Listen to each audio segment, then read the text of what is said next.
Deuteronomy. Deuteronomy 1. This book contains the speeches that Moses made while Israel was in the land of Moab, camped near the town of Suf in the desert east of the Jordan River. The town of Paran was in one direction from their camp, and the towns of Tophel, Laban, Hazeroth, and Dizahab were in the opposite direction. Earlier, Moses had defeated the Amorite king Sihon of Heshbon. Moses had also defeated King Og of Bashan, who used to live in Ashtaroth for part of the year and in Edrei for the rest of the year. Although it takes only 11 days to walk from Mount Sinai to Kadesh Barnea by way of the Mount Seir road, these speeches were not made until 40 years after Israel left Egypt. The Lord had given Moses his laws for the people of Israel. And on the first day of the 11th month, Moses began explaining those laws by saying, People of Israel, when we were in our camp at Mount Sinai, the Lord our God told us, You have stayed here long enough. Leave this place, and go into the land that belongs to the Amorites and their neighbors the Canaanites. This land includes the Jordan River Valley, the hill country, the western foothills, the southern desert, the Mediterranean sea coast, the Lebanon mountains, and all the territory as far as the Euphrates River. I give you this land, just as I promised your ancestors Abraham, Isaac, and Jacob. Now you must go and take the land. Right after the Lord commanded us to leave Mount Sinai, I told you, Israel, being your leader is too big a job for one person. The Lord our God has blessed us, and so now there are as many of us as there are stars in the sky. God has even promised to bless us 1,000 times more, and I pray that He will. But I cannot take care of all your problems and settle all your arguments alone. Each tribe must choose some experienced men who are known for their wisdom and understanding, and I will make those men the official leaders of their tribes. You answered, That's a good idea. Then I took these men, who were already wise and respected leaders, and I appointed them as your official leaders. Some of them became military officers in charge of groups of 1,000 or 100 or 50 or 10, and others became judges. I gave these judges the following instructions. When you settle legal cases, your decisions must be fair. It doesn't matter if the case is between two Israelites or between an Israelite and a foreigner living in your community. And it doesn't matter if one is helpless and the other is powerful. Don't be afraid of anyone.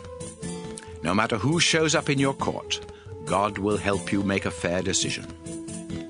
If any case is too hard for you, bring the people to me, and I will make the decision. After I gave these instructions to the judges, I taught you the Lord's commands. The Lord had commanded us to leave Mount Sinai and go to the hill country that belonged to the Amorites. So we started out into the huge desert. You remember how frightening it was? But soon we were at Kadesh Barnea, and I told you, we have reached the hill country.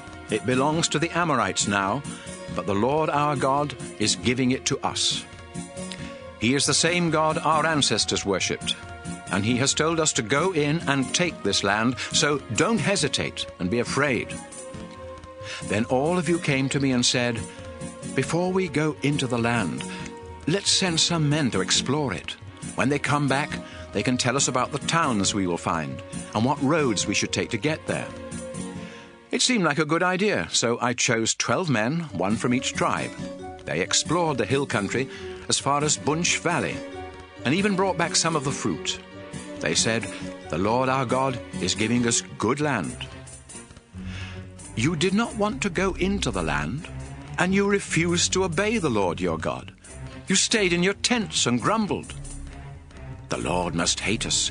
He brought us out of Egypt just so He could hand us over to the Amorites and get rid of us. We are afraid because the men who explored the land told us that the cities are large, with walls that reach to the sky. The people who live there are taller and stronger than we are, and some of them are Anakim. We have nowhere to go. Then I said, Don't worry. The Lord our God will lead the way. He will fight on our side, just as He did when we saw Him do all those things to the Egyptians. and you know that the Lord has taken care of us the whole time we've been in the desert, just as you might carry one of your children. But you still would not trust the Lord, even though he had always been with us in the desert. During the daytime, the Lord was in the cloud, leading us in the right direction and showing us where to camp. And at night, he was there in the fire. You had made the Lord angry, and he said, "You people of this generation are evil, and I refuse to let you go into the good land that I promised your ancestors. Caleb, son of Jephunneh, is the only one of your generation that I will allow to go in. He obeyed me completely, so I will give him and his descendants the land he explored." The Lord was even angry with me because of you people, and he said, "Moses, I won't let you go into the land either. Instead, I will let Joshua, your assistant, lead Israel to conquer the land, so encourage him." Then the Lord spoke to you again. "People of Israel, you said that your innocent young children would be taken prisoner in the battle for the land. But someday I will let them go into the land, and with my help they will conquer it and live there. Now turn around and go back into the desert by way of Red Sea Road." Then you told me, "We disobeyed the Lord our God, but now we want to obey him. We will go into the hill country and fight, just as he told us to do." So you picked up your weapons, thinking it would be easy to take over the hill country. But the Lord said, "Moses, warn them not to go into the hill country. I won't help them fight, and their enemies will defeat them." I told you what the Lord had said, but you paid no attention. You disobeyed him and went into the hill country anyway. You thought you were so great. But when the Amorites in the hill country attacked from their towns, you ran from them as you would run from a swarm of bees. The Amorites chased your troops into Seir, as far as Hormah, killing them as they went. Then you came back to the place of worship at Kadesh Barnea and wept. But the Lord would not listen to your prayers. After we had been in Kadesh for a few months, we obeyed the Lord and headed back into the desert by way of Red Sea Road. Deuteronomy 2. We spent many years wandering around outside the hill country of Seir, until the Lord said, "Moses, Israel has wandered in these hills long enough. Turn and go north, and give the people these orders. Be very careful, because you will soon go through the land that belongs to your relatives, the descendants of Esau. They are afraid of you, but don't start a war with them. I have given them the hill country of Seir, so I won't give any of it to you, not even enough to set a foot on. And as you go through their land, you will have to buy food and water from them. The Lord has helped us and taken care of us during the past 40 years that we have been in this huge desert. We've had everything we needed, and the Lord has blessed us and made us successful in whatever we have done. We went past the territory that belonged to our relatives, the descendants of Esau. We followed Arabah Road that starts in the south at Elath and Ezion-Geber. Then we turned onto the desert road that leads to Moab. The Lord told me, "Don't try to start a war with Moab. Leave them alone, because I gave the land of Ar to them, and I will not let you have any of it." Before the Lord gave the Moabites their land, a large and powerful tribe lived there. They were the Emim, and they were as tall as the Anakim. The Moabites call them Emim, though others sometimes use the name Rephaim for both the Anakim and the Emim. The Horites used to live in Seir, but the Edomites took over that region. They killed many of the Horites and forced the rest of them to leave, just as Israel did to the people in the land that the Lord gave them. When we came to the Zered Gorge along the southern border of Moab, the Lord told us to cross the gorge into Moab, and we did. This was 38 years after we left Kadesh Barnea, and by that time all the men who had been in the army at Kadesh Barnea had died, just as the Lord had said they would. The Lord kept getting rid of them until finally none of them were left.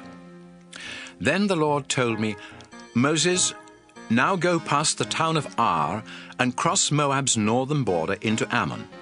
But don't start a war with the Ammonites. I gave them their land, and I won't give any of it to Israel." Before the Ammonites conquered the land that the Lord had given them, some of the Rephaim used to live there, although the Ammonites called them Zamzummim. The Zamzummim were a large and powerful tribe, and they were as tall as the Anakim. But the Lord helped the Ammonites, and they killed many of the Zamzummim and forced the rest to leave. Then the Ammonites settled there. The Lord helped them as he had helped the Edomites, who killed many of the Horites in Seir, and forced the rest to leave before settling there themselves. A group called the Avim used to live in villages as far south as Gaza, but the Philistines killed them and settled on their land. After we went through Ammon, the Lord told us, "Israel, pack up your possessions, take down your tents, and cross the Arnon River Gorge. The territory of the Amorite king Sihon of Heshbon lies on the other side of the river, but I now give you his land. So attack and take it. Today, I will start making all other nations afraid of you. They will tremble with fear when anyone mentions you, and they will be terrified when you show up." After we had crossed the Arnon and had set up camp in the Kedemoth desert, I sent messengers to King Sihon of Heshbon, telling him that his nation and ours could be at peace. I said, "Please let Israel go across your country. We will walk straight through, without turning off the road. You can even sell us food and water, and we will pay with silver.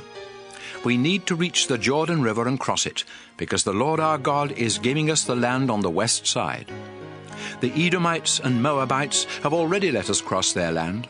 Please let us cross your land as well." But Sihon refused to let us go across his country, because the Lord made him stubborn and eager to fight us. The Lord told me, "I am going to help you defeat Sihon and take his land, so attack him." We met Sihon and his army in battle at Jahaz, and the Lord our God helped us to defeat them. We killed Sihon, his sons, and everyone else in his army. Then we captured and destroyed every town in Sihon's kingdom, killing everyone, but keeping the livestock and everything else of value. The Lord helped us capture every town from the Arnon River Gorge north to the boundary of Gilead, including the town of Aroah on the edge of the gorge, and the town in the middle of the gorge. However, we stayed away from all the Ammonite towns, both in the hill country and near the Jabbok River, just as the Lord had commanded. Deuteronomy 3. When we turned onto the road that leads to Bashan, King Og of Bashan led out his whole army to fight us at Edrei. But the Lord told me, "Moses, don't be afraid of King Og. I am going to help you defeat him and his army and take over his land. Destroy him and his people, just as you did with the Amorite king Sihon of Heshbon." The Lord our God helped us destroy Og and his army and conquer his entire kingdom of Bashan, including the Argob region.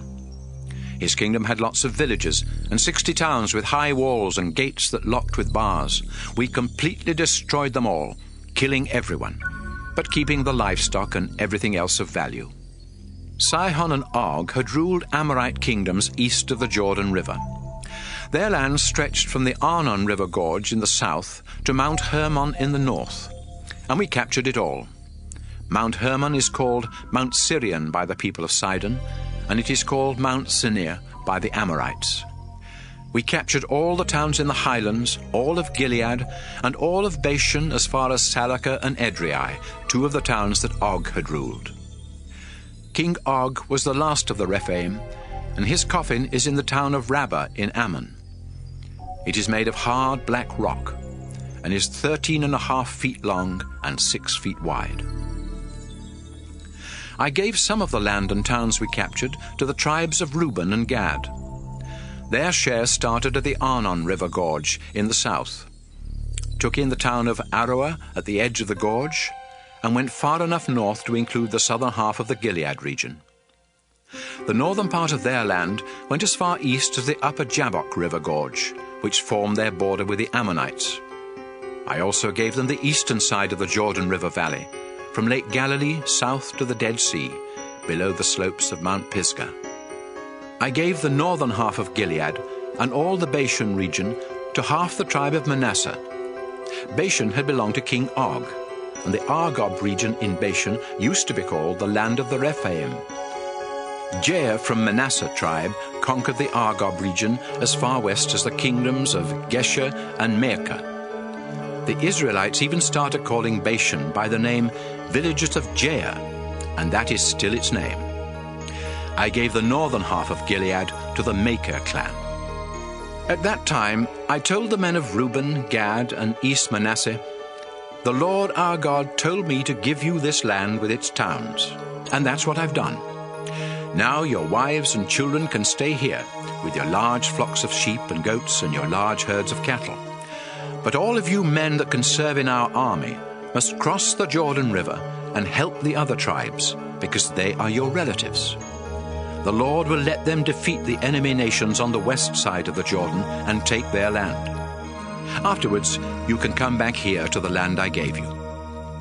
Then I told Joshua, "You saw how the Lord our God helped us destroy King Sihon and King Og, so don't be afraid. Wherever you go, the Lord will fight on your side and help you destroy your enemies." At that time, I prayed and begged, "Our Lord, it seems that you have just begun to show me your great power. No other God in the sky or on earth is able to do the mighty things that you do. The land west of the Jordan is such good land. Please let me cross the Jordan and see the hills and the Lebanon mountains." But the Lord was angry with me because of you people, and he refused to listen. "That's enough," he said. "I don't want to hear any more. Climb to the top of Mount Pisgah and look north, south, east, and west. Take a good look, but you are not going to cross the Jordan River. Joshua will lead Israel across the Jordan to take the land, so help him be strong and brave, and tell him what he must do." After this, we stayed in the valley at Beth Peor. Deuteronomy 4. Israel, listen to these laws and teachings. If you obey them, you will live, and you will go in and take the land that the Lord is giving you. He is the God your ancestors worshipped, and now he is your God. I am telling you everything he has commanded, so don't add anything or take anything away. You saw how he killed everyone who worshipped the god Baal Peor, but all of you that were faithful to the Lord your God are still alive today. No other nation has laws that are as fair as the ones the Lord my God told me to give you. If you faithfully obey them when you enter the land, you will show other nations how wise you are. In fact, everyone that hears about your laws will say, "That great nation certainly is wise." And what makes us greater than other nations? We have a God who is close to us and answers our prayers. You must be very careful not to forget the things you have seen God do for you. Keep reminding yourselves, and tell your children and grandchildren as well. Do you remember the day you stood in the Lord's presence at Mount Sinai? The Lord said, "Moses, bring the people of Israel here. I want to speak to them so they will obey me as long as they live, and so they will teach their children to obey me too." Mount Sinai was surrounded by deep, dark clouds, and fire went up to the sky. You came to the foot of the mountain, and the Lord spoke to you from the fire. You could hear him and understand what he was saying, but you couldn't see him. The Lord said he was making an agreement with you, and he told you that your part of the agreement is to obey the 10 Commandments. Then the Lord wrote these commandments on 2 flat stones. That's when the Lord commanded me to give you the laws and teachings you must obey in the land that you will conquer west of the Jordan River. When God spoke to you from the fire, he was invisible. So be careful not to commit the sin of worshipping idols. Don't make idols to be worshipped, whether they are shaped like men, women, animals, birds, reptiles, or fish. And when you see the sun or moon or stars, don't be tempted to bow down and worship them. The Lord put them there for all the other nations to worship, But you are the Lord's people, because he led you through fiery trials and rescued you from Egypt. The Lord was angry at me because of what you said, and he told me that he would not let me cross the Jordan River into the good land that he is giving you. So I must stay here and die on this side of the Jordan. But you will cross the river and take the land. Always remember the agreement that the Lord your God made with you, and don't make an idol in any shape or form. The Lord will be angry if you worship other gods, and he can be like a fire destroying everything in its path. Soon you will cross the Jordan River and settle down in the land. Then in the years to come you will have children, and they will give you grandchildren. After many years you might lose your sense of right and wrong and make idols, even though the Lord your God hates them. So I am giving you fair warning today, and I call the earth and the sky as witnesses. If you ever make idols, the Lord will be angry, and you won't have long to live, because the Lord will let you be wiped out. Only a few of you will survive, and the Lord will force you to leave the land and will scatter you among the nations. There you will have to worship gods made of wood and stone, and these are nothing but idols that can't see or hear or eat or smell. In all of your troubles, you may finally decide that you want to worship only the Lord. And if you turn back to him and obey him completely, he will again be your God. The Lord your God will have mercy. He won't destroy you or desert you. The Lord will remember his promise, and he will keep the agreement he made with your ancestors. When the Lord your God brought you out of Egypt, you saw how he fought for you and showed his great power by performing terrifying miracles. You became his people, and at Mount Sinai you heard him talking to you out of fiery flames, and yet you are still alive. Has anything like this ever happened since the time God created humans? No matter where you go or who you ask, you will get the same answer. No one has ever heard of another God even trying to do such things as the Lord your God has done for you. The Lord wants you to know he is the only true God, and he wants you to obey him. That's why he let you see his mighty miracles and his fierce fire on earth, and why you heard his voice from that fire and from the sky. The Lord loved your ancestors and decided that you would be his people. So the Lord used his great power to bring you out of Egypt. Now you face other nations more powerful than you are, but the Lord has already started forcing them out of their land and giving it to you. So remember that the Lord is the only true God, whether in the sky above or on the earth below. Today I am explaining his laws and teachings, and if you always obey them, you and your descendants will live long and be successful in the land the Lord is giving you. Moses said, People of Israel, you must set aside the following 3 towns east of the Jordan River as safe towns: Bezer in the desert highlands, belonging to the Reuben tribe; Ramoth in Gilead, belonging to the Gad tribe; and Golan in Bashan, belonging to the Manasseh tribe. If you kill a neighbor without meaning to, and if you had not been angry with that person, you can run to one of these towns and find safety. The Israelites had come from Egypt and were camped east of the Jordan River near Beth Peor when Moses gave these laws and teachings.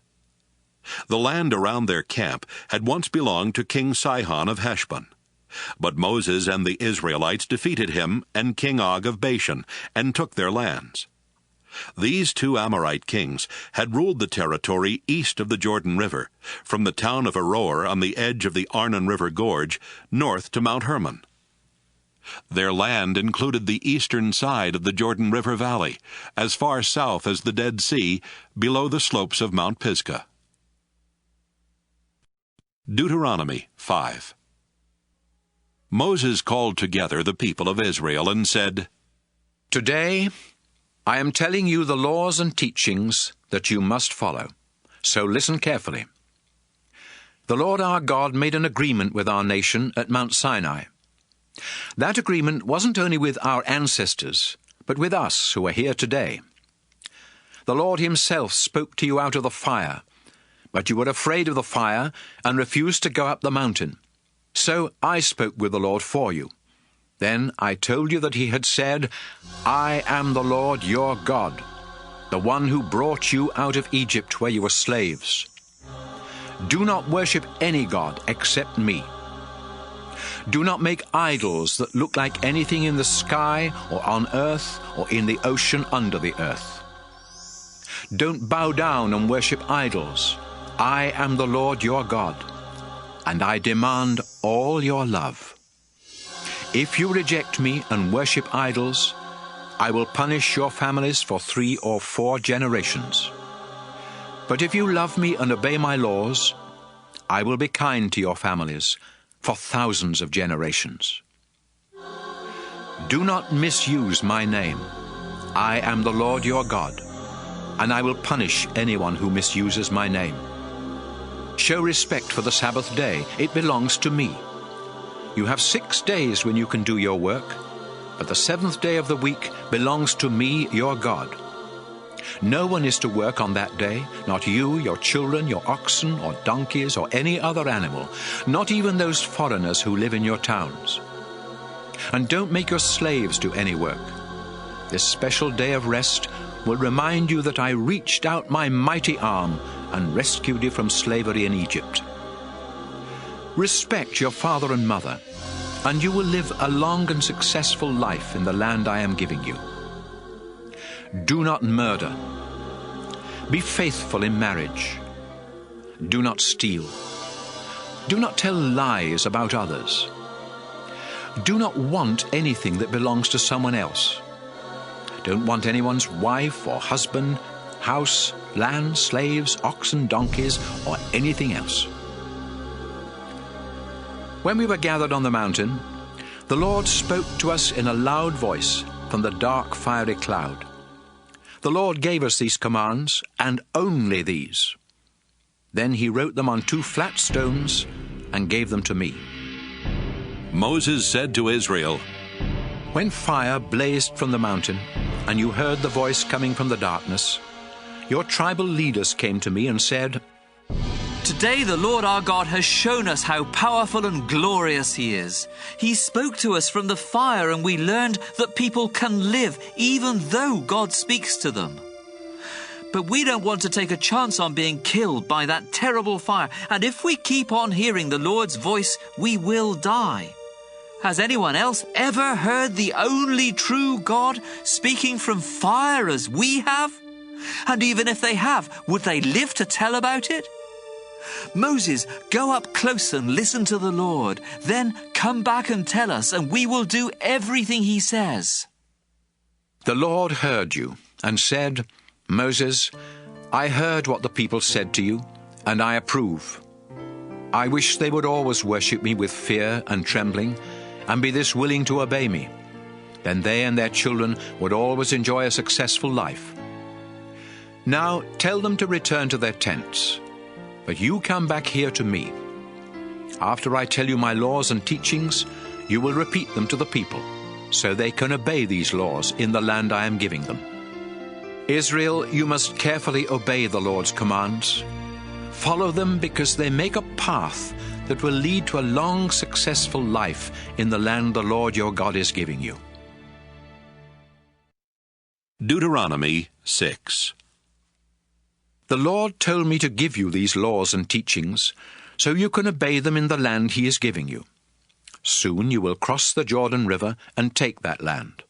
And if you and your descendants want to live a long time, you must always worship the Lord and obey his laws. Pay attention, Israel. Our ancestors worshiped the Lord, and he promised to give us this land that is rich with milk and honey. Be careful to obey him, and you will become a successful and powerful nation. Listen, Israel. The Lord our God is the only true God. So love the Lord your God with all your heart, soul, and strength. Memorize his laws and tell them to your children over and over again. Talk about them all the time, whether you're at home or walking along the road or going to bed at night or getting up in the morning. Write down copies and tie them to your wrists and foreheads to help you obey them. Write these laws on the door frames of your homes and on your town gates. The Lord promised your ancestors, Abraham, Isaac, and Jacob, that he would give you this land. Now he will take you there and give you large towns with good buildings that you didn't build, and houses full of good things that you didn't put there. The Lord will give you wells that you didn't have to dig, and vineyards and olive orchards that you didn't have to plant. But when you have eaten so much that you can't eat any more, don't forget it was the Lord who set you free from slavery and brought you out of Egypt. Worship and obey the Lord your God with fear and trembling, and promise that you will be loyal to him. Don't have anything to do with gods that are worshipped by the nations around you.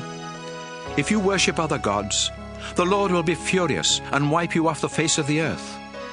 The Lord your God is with you, so don't try to make him prove that he can help you, as you did at Massah. Always obey the laws that the Lord has given you, and live in a way that pleases him.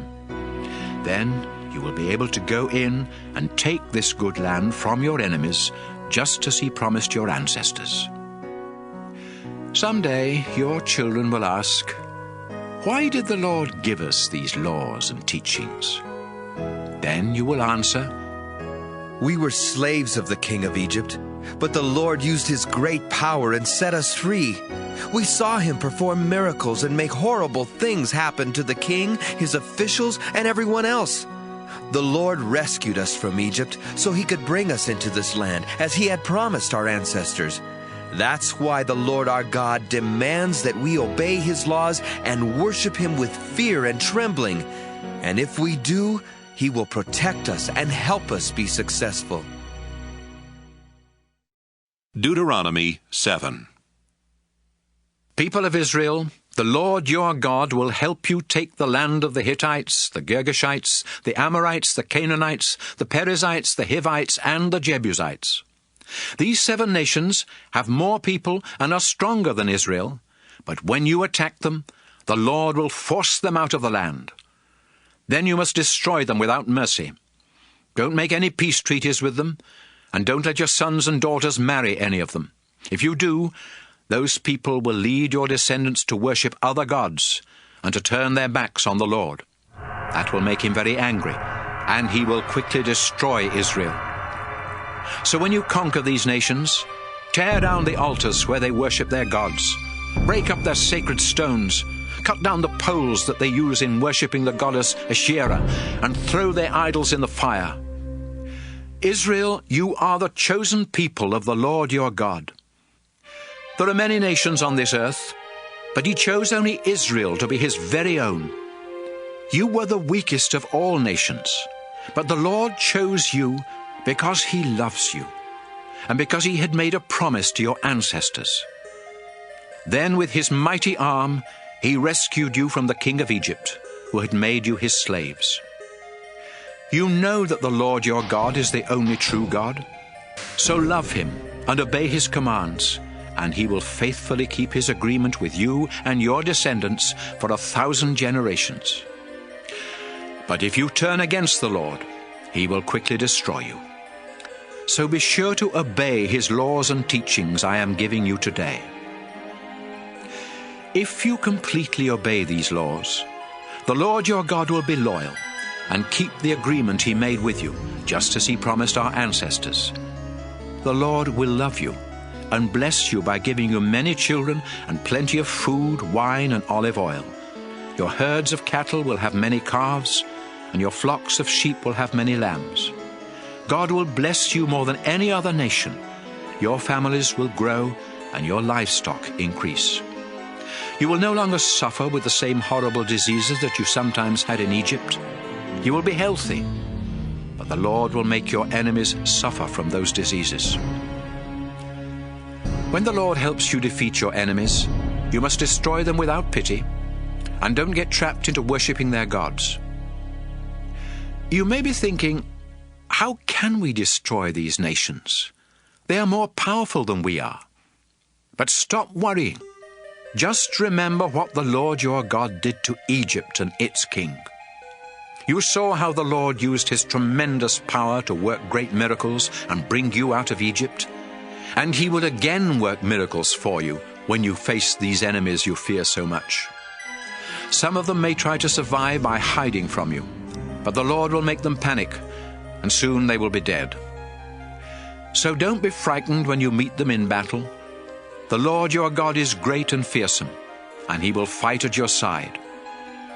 As you attack these nations, the Lord will force them out little by little. He won't let you get rid of them all at once. If he did, there wouldn't be enough people living in the land to keep down the number of wild animals. But when you attack your enemies, the Lord will make them panic, and you will easily destroy them. You will defeat them one after another until they are gone, and no one will remember they ever lived. After you conquer a nation, burn their idols. Don't get trapped into wanting the silver or gold on an idol. Even the metal on an idol is disgusting to the Lord, so destroy it. If you bring it home with you, both you and your house will be destroyed. Stay away from those disgusting idols. Deuteronomy 8. Israel, do you want to go into the land the Lord promised your ancestors? Do you want to capture it, live there, and become a powerful nation? Then be sure to obey every command I am giving you. Don't forget how the Lord your God has led you through the desert for the past 40 years. He wanted to find out if you were truly willing to obey him and depend on him. So he made you go hungry. Then he gave you manna, a kind of food that you and your ancestors had never even heard about. The Lord was teaching you that people need more than food to live. They need every word that the Lord has spoken. Over the past 40 years, your clothing hasn't worn out and your feet haven't swollen. So keep in mind that the Lord has been correcting you, just as parents correct their children. Obey the commands the Lord your God has given you, and worship him with fear and trembling. The Lord your God is bringing you into a good land, with streams that flow from springs in the valleys and hills. You can dig for copper in those hills, and the stones are made of iron ore. And you won't go hungry.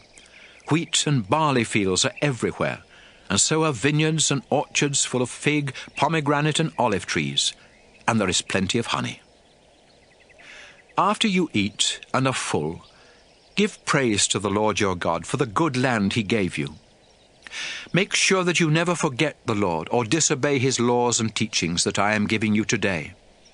If you always obey them, you will have plenty to eat, and you will build good houses to live in. You will get more and more cattle, sheep, silver, gold, and other possessions. But when all this happens, don't be proud.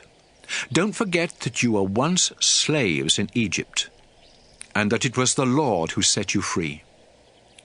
Remember how he led you in that huge and frightening desert where poisonous snakes and scorpions live. There was no water, but the Lord split open a rock, and water poured out so you could drink. He also gave you manna, a kind of food your ancestors had never even heard about.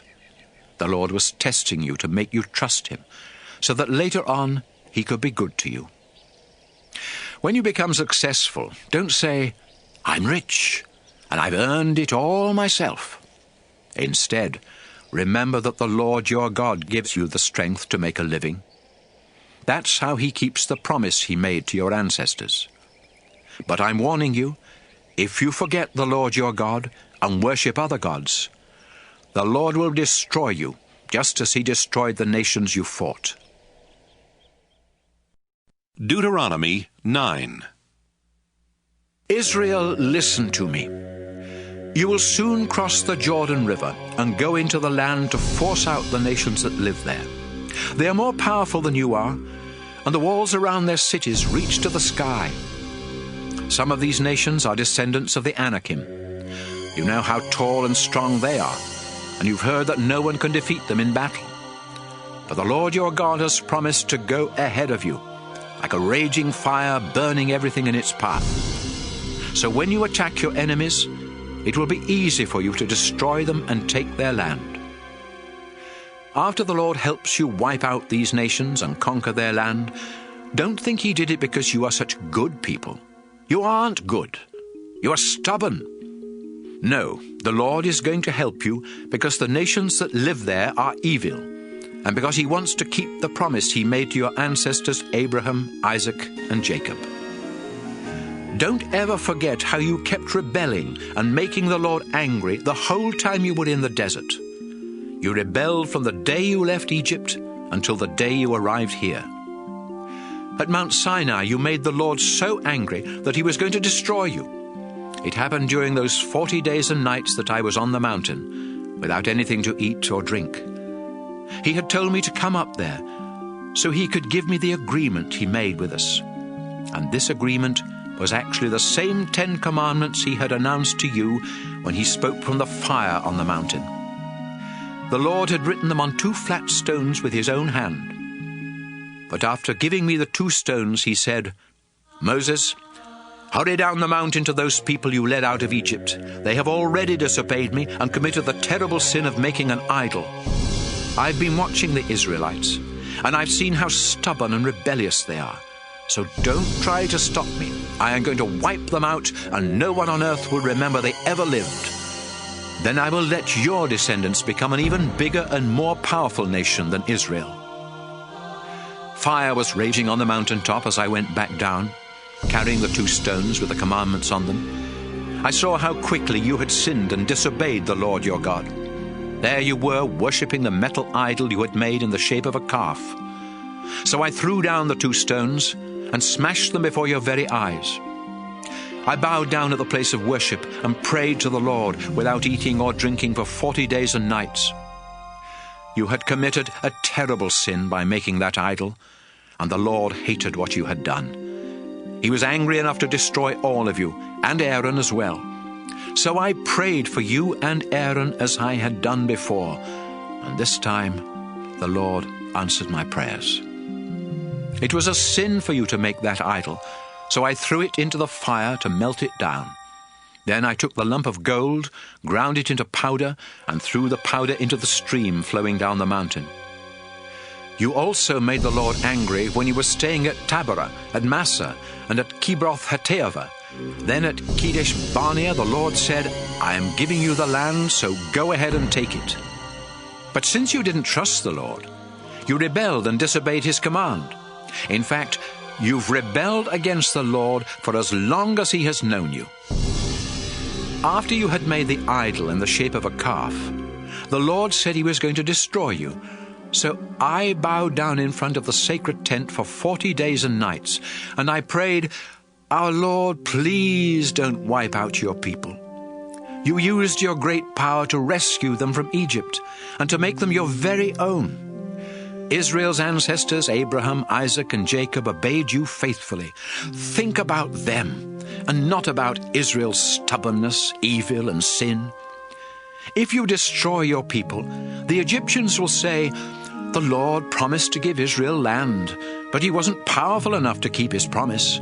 In fact, he hated them so much that he took them into the desert and killed them." But you, our Lord, chose the people of Israel to be your own, and with your mighty power you rescued them from Egypt. Deuteronomy 10. The Lord told me to chisel out 2 flat stones, just like the ones he had given me earlier. He also commanded me to make a wooden chest, then come up the mountain and meet with him. He told me that he would write the same words on the new stones that he had written on the old ones I broke, and that I could put these stones in the sacred chest. So I made a chest out of acacia wood, and I chiseled 2 flat stones like the ones I broke. Then I carried the stones up the mountain, where the Lord wrote the 10 commandments on them, just as he had done the first time. The commandments were exactly what he had announced from the fire when you were gathered at the mountain.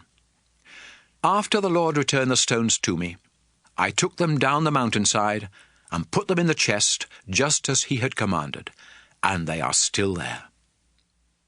Later we set up camp at the wells belonging to the descendants of Jachin. Then we moved on and camped at Mosera, where Aaron died and was buried, and his son Eleazar became the priest. Next we camped at Gudgoda, and then at Jotbatha, where there are flowing streams. After I put the 2 stones in the sacred chest, the Lord chose the tribe of Levi, not only to carry the chest, but also to serve as his priests at the place of worship, and to bless the other tribes in his name. And they still do these things.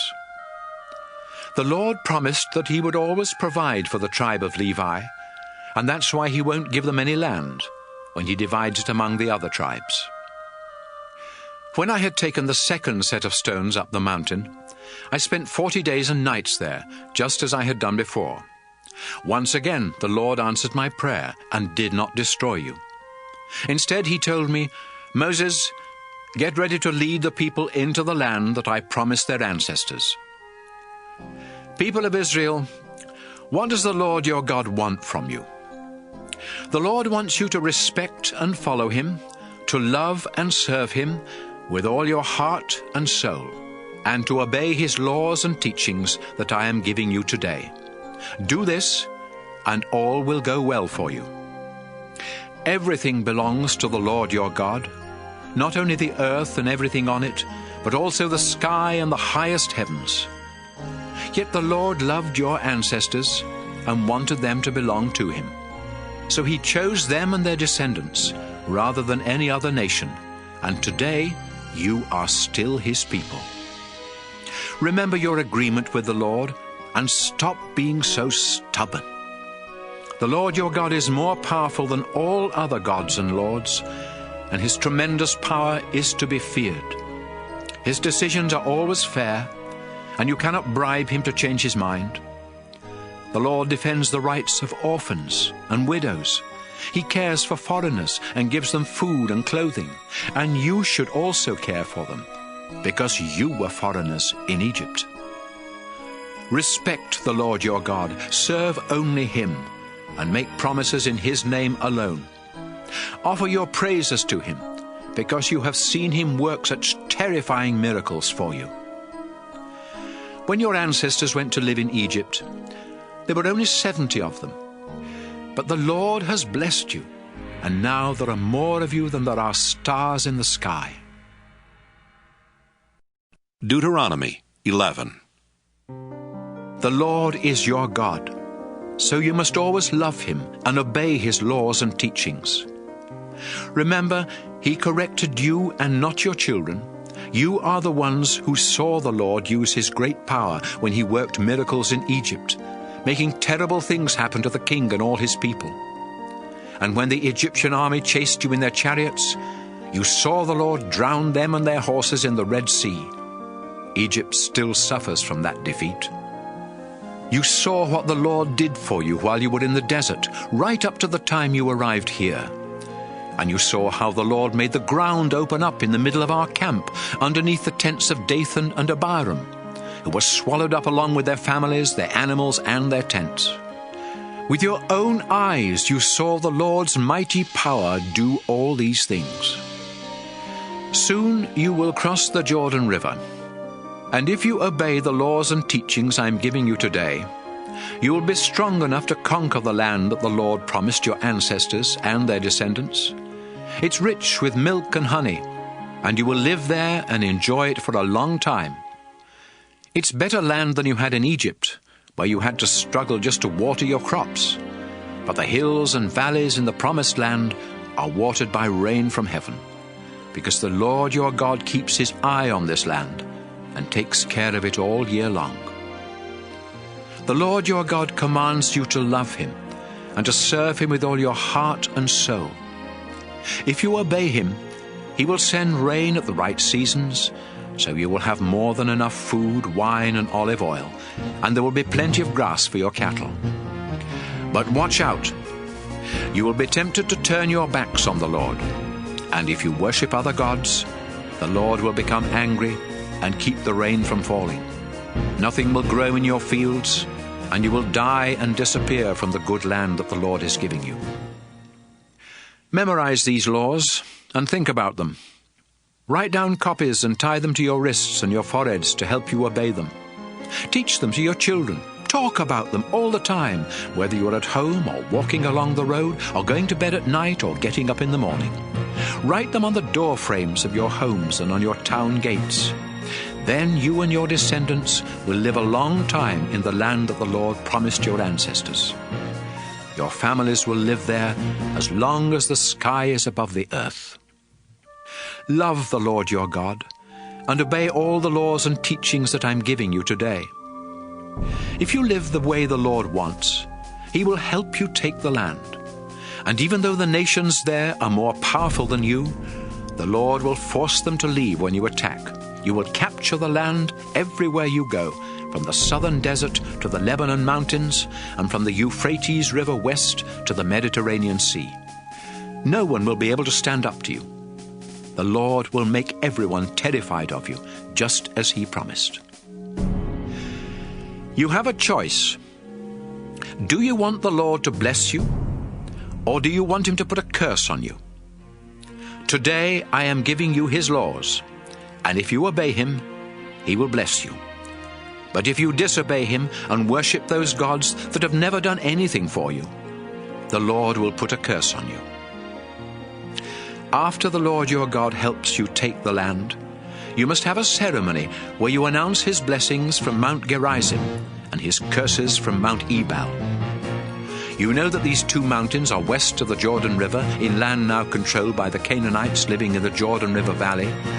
The mountains are west of the road near the sacred trees of Moreh on the other side of Gilgal.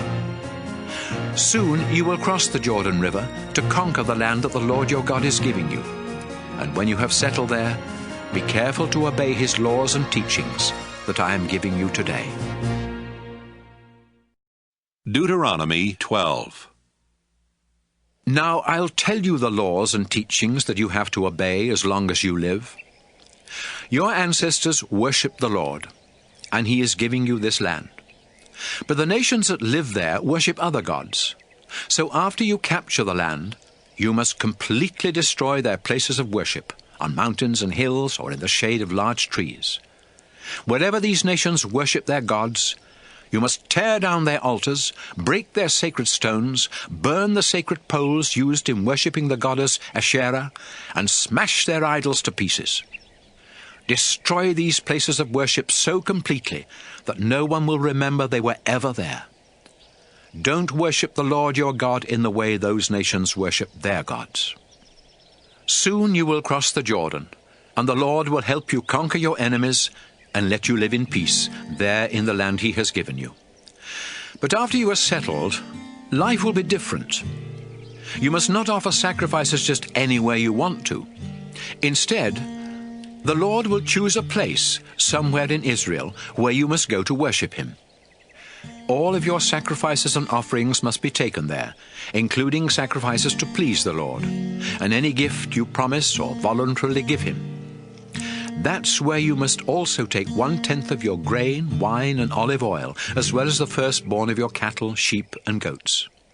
You and your family and servants will eat your gifts and sacrifices and celebrate there at the place of worship, because the Lord your God has made you successful in everything you have done.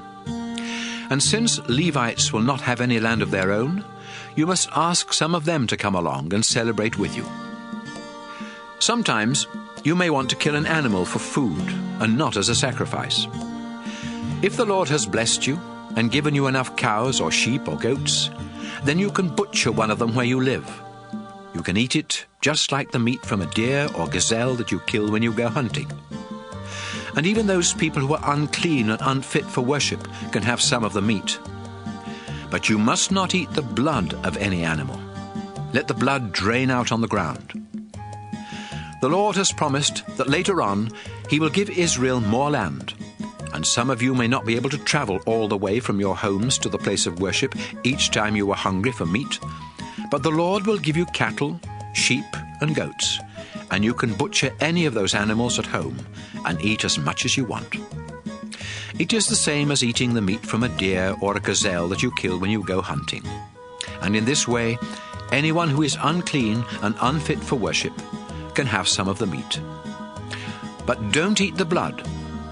It is the life of the animal, so let it drain out on the ground before you eat the meat. Do you want the Lord to make you successful? Do you want your children to be successful, even after you are gone? Then do what pleases the Lord, and don't eat blood.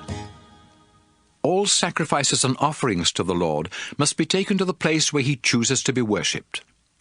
If you offer a sacrifice to please the Lord, all of its meat must be burned on the altar. You can eat the meat from certain kinds of sacrifices, but you must always pour out the animal's blood on the altar. If you obey these laws, you will be doing what the Lord your God says is right and good. Then he will help you and your descendants be successful. Israel, as you go into the land and attack the nations that are there, the Lord will get rid of them, and you can have their land. But that's when you must be especially careful not to ask, "How did these nations worship their gods? Shouldn't we worship the Lord in the same way?" No, you should not. The Lord hates the disgusting way those nations worship their gods, because they even burn their sons and daughters as sacrifices. Obey all the laws and teachings I am giving you. Don't add any, and don't take any away. Deuteronomy 13. Someday, a prophet may come along who is able to perform miracles or tell what will happen in the future. Then the prophet may say, Let's start worshipping some new gods, some gods that we know nothing about. If the prophet says this, don't listen. The Lord your God will be watching to find out whether or not you love him with all your heart and soul. You must be completely faithful to the Lord. Worship and obey only the Lord, and do this with fear and trembling, because he rescued you from slavery in Egypt. If a prophet tells you to disobey the Lord your God and to stop worshipping him, then that prophet is evil and must be put to death. Someone else may say to you, Let's worship other gods. That person may be your best friend, your brother or sister, your son or daughter, or your own dear wife or husband. But you must not listen to people who say such things. Instead, you must stone them to death. You must be the first to throw the stones. Then others from the community will finish the job. Don't show any pity. The gods worshipped by other nations have never done anything for you or your ancestors. People who ask you to worship other gods are trying to get you to stop worshipping the Lord, who rescued you from slavery in Egypt. So put to death anyone who asks you to worship another god. And when the rest of Israel hears about it, they will be afraid, and no one else will ever do such an evil thing again. After the Lord your God gives you towns to live in, you may hear a rumor about one of the towns. You may hear that some worthless people have talked everyone there into worshipping other gods, even though these gods have never done anything for them. You must carefully find out if the rumor is true. Then, if the people of that town have actually done such a disgusting thing in your own country, you must take your swords and kill every one of them, and their livestock too. Gather all the possessions of the people who lived there and pile them up in the marketplace without keeping anything for yourself. Set the pile and the whole town on fire, and don't ever rebuild the town. The whole town will be a sacrifice to the Lord your God. Then he won't be angry anymore, and he will have mercy on you and make you successful just as he promised your ancestors. That's why you must do what the Lord your God says is right. I am giving you his laws and teachings today, and you must obey them. Deuteronomy 14. People of Israel, you are the Lord's children. So when you mourn for the dead, you must not cut yourselves or shave your forehead. Out of all the nations on this earth, the Lord your God chose you to be his own. You belong to the Lord, so don't behave like those who worship other gods. Don't eat any disgusting animals. You may eat the meat of cattle, sheep and goats, wild sheep and goats, and gazelles, antelopes, and all kinds of deer. It is all right to eat meat from any animals that have divided hooves, and also chew the cud. But don't eat camels, rabbits, and rock badgers. These animals chew the cud but do not have divided hooves. You must treat them as unclean.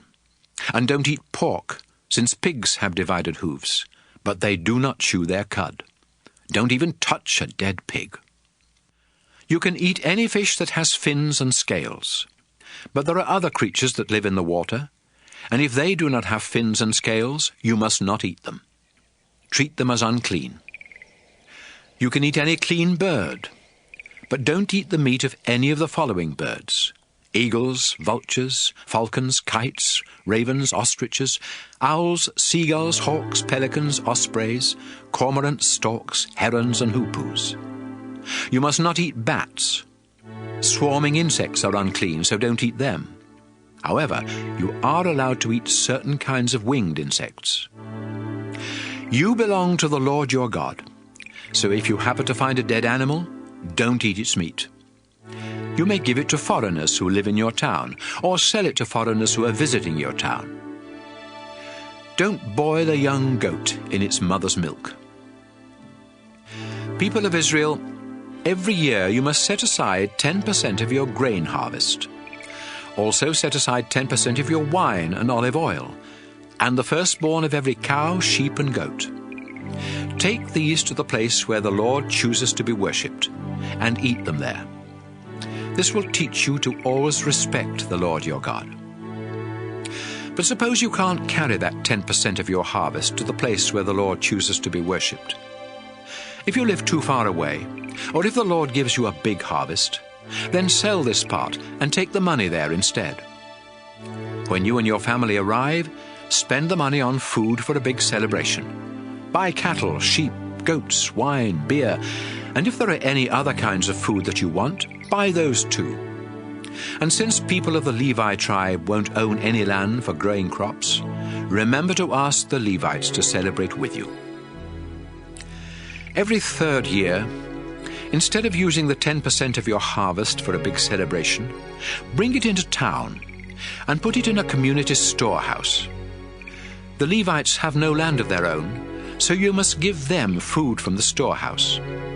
You must also give food to the poor who live in your town, including orphans, widows, and foreigners. If they have enough to eat, then the Lord your God will be pleased and make you successful in everything you do. Deuteronomy 15. Every 7 years, you must announce, "The Lord says loans do not need to be paid back." Then, if you have loaned money to another Israelite, you can no longer ask for payment. This law applies only to loans you have made to other Israelites. Foreigners will still have to pay back what you have loaned them. No one in Israel should ever be poor. The Lord your God is giving you this land, and He has promised to make you very successful if you obey His laws and teachings that I am giving you today. You will lend money to many nations, but you won't have to borrow. You will rule many nations, but they won't rule you. After the Lord your God gives land to each of you, there may be poor Israelites in the town where you live. If there are, then don't be mean and selfish with your money. Instead, be kind and lend them what they need. Be careful. Don't say to yourself, "Soon it'll be the 7th year, and then I won't be able to get my money back." It would be horrible for you to think that way and to be so selfish that you refuse to help the poor. They are your relatives, and if you don't help them, they may ask the Lord to decide whether you have done wrong, and He will say that you are guilty. You should be happy to give the poor what they need, because then the Lord will make you successful in everything you do. There will always be some Israelites who are poor and needy. That's why I am commanding you to be generous with them. If any of you buy Israelites as slaves, you must set them free after 6 years. And don't just tell them they are free to leave. Give them sheep and goats and a good supply of grain and wine. The more the Lord has given you, the more you should give them. I am commanding you to obey the Lord, as a reminder that you were slaves in Egypt before he set you free. But one of your slaves may say, I love you and your family, and I would be better off staying with you, so please don't make me leave. Take the slave to the door of your house and push a sharp metal rod through one earlobe and into the door. Such slaves will belong to you for life, whether they are men or women. Don't complain when you have to set a slave free. After all, you got 6 years of service at half the cost of hiring someone to do the work. If the firstborn animal of a cow or sheep or goat is a male, it must be given to the Lord. Don't put firstborn cattle to work or cut wool from firstborn sheep. Instead, each year you must take the firstborn of these animals to the place where the Lord your God chooses to be worshipped. You and your family will sacrifice them to the Lord and then eat them as part of a sacred meal. But if the animal is lame or blind or has something else wrong with it, you must not sacrifice it to the Lord your God. You can butcher it where you live and eat it just like the meat of a deer or gazelle that you kill while hunting. Even those people who are unclean and unfit for worship can have some. But you must never eat the blood of an animal. Let it drain out on the ground. Deuteronomy 16. People of Israel, you must celebrate Passover in the month of Abib, because one night in that month years ago, the Lord your God rescued you from Egypt. The Passover sacrifice must be a cow, a sheep, or a goat, and you must offer it at the place where the Lord chooses to be worshipped. Eat all of the meat of the Passover sacrifice that same night. But don't serve bread made with yeast at the Passover meal. Serve the same kind of thin bread that you ate when you were slaves suffering in Egypt, and when you had to leave Egypt quickly. As long as you live, this thin bread will remind you of the day you left Egypt. For 7 days following Passover, don't make any bread with yeast. In fact, there should be no yeast anywhere in Israel. Don't offer the Passover sacrifice in just any town where you happen to live. It must be offered at the place where the Lord chooses to be worshipped. Kill the sacrifice at sunset, the time of day when you left Egypt. Then cook it and eat it there at the place of worship, returning to your tents the next morning. Eat thin bread for the next 6 days. Then on the 7th day, don't do any work. Instead, come together and worship the Lord. 7 weeks after you start your grain harvest, go to the place where the Lord chooses to be worshipped and celebrate the harvest festival in honor of the Lord your God. Bring him an offering as large as you can afford, depending on how big a harvest he has given you. Be sure to take along your sons and daughters and all your servants. Also invite the poor, including Levites, foreigners, orphans, and widows. Remember that you used to be slaves in Egypt, so obey these laws. After you have finished the grain harvest and the grape harvest, take your sons and daughters and all your servants to the place where the Lord chooses to be worshipped. Celebrate the festival of shelters for 7 days. Also invite the poor, including Levites, foreigners, orphans, and widows. The Lord will give you big harvests and make you successful in everything you do. You will be completely happy, so celebrate this festival in honor of the Lord your God. Each year there are 3 festivals when all Israelite men must go to the place where the Lord chooses to be worshipped.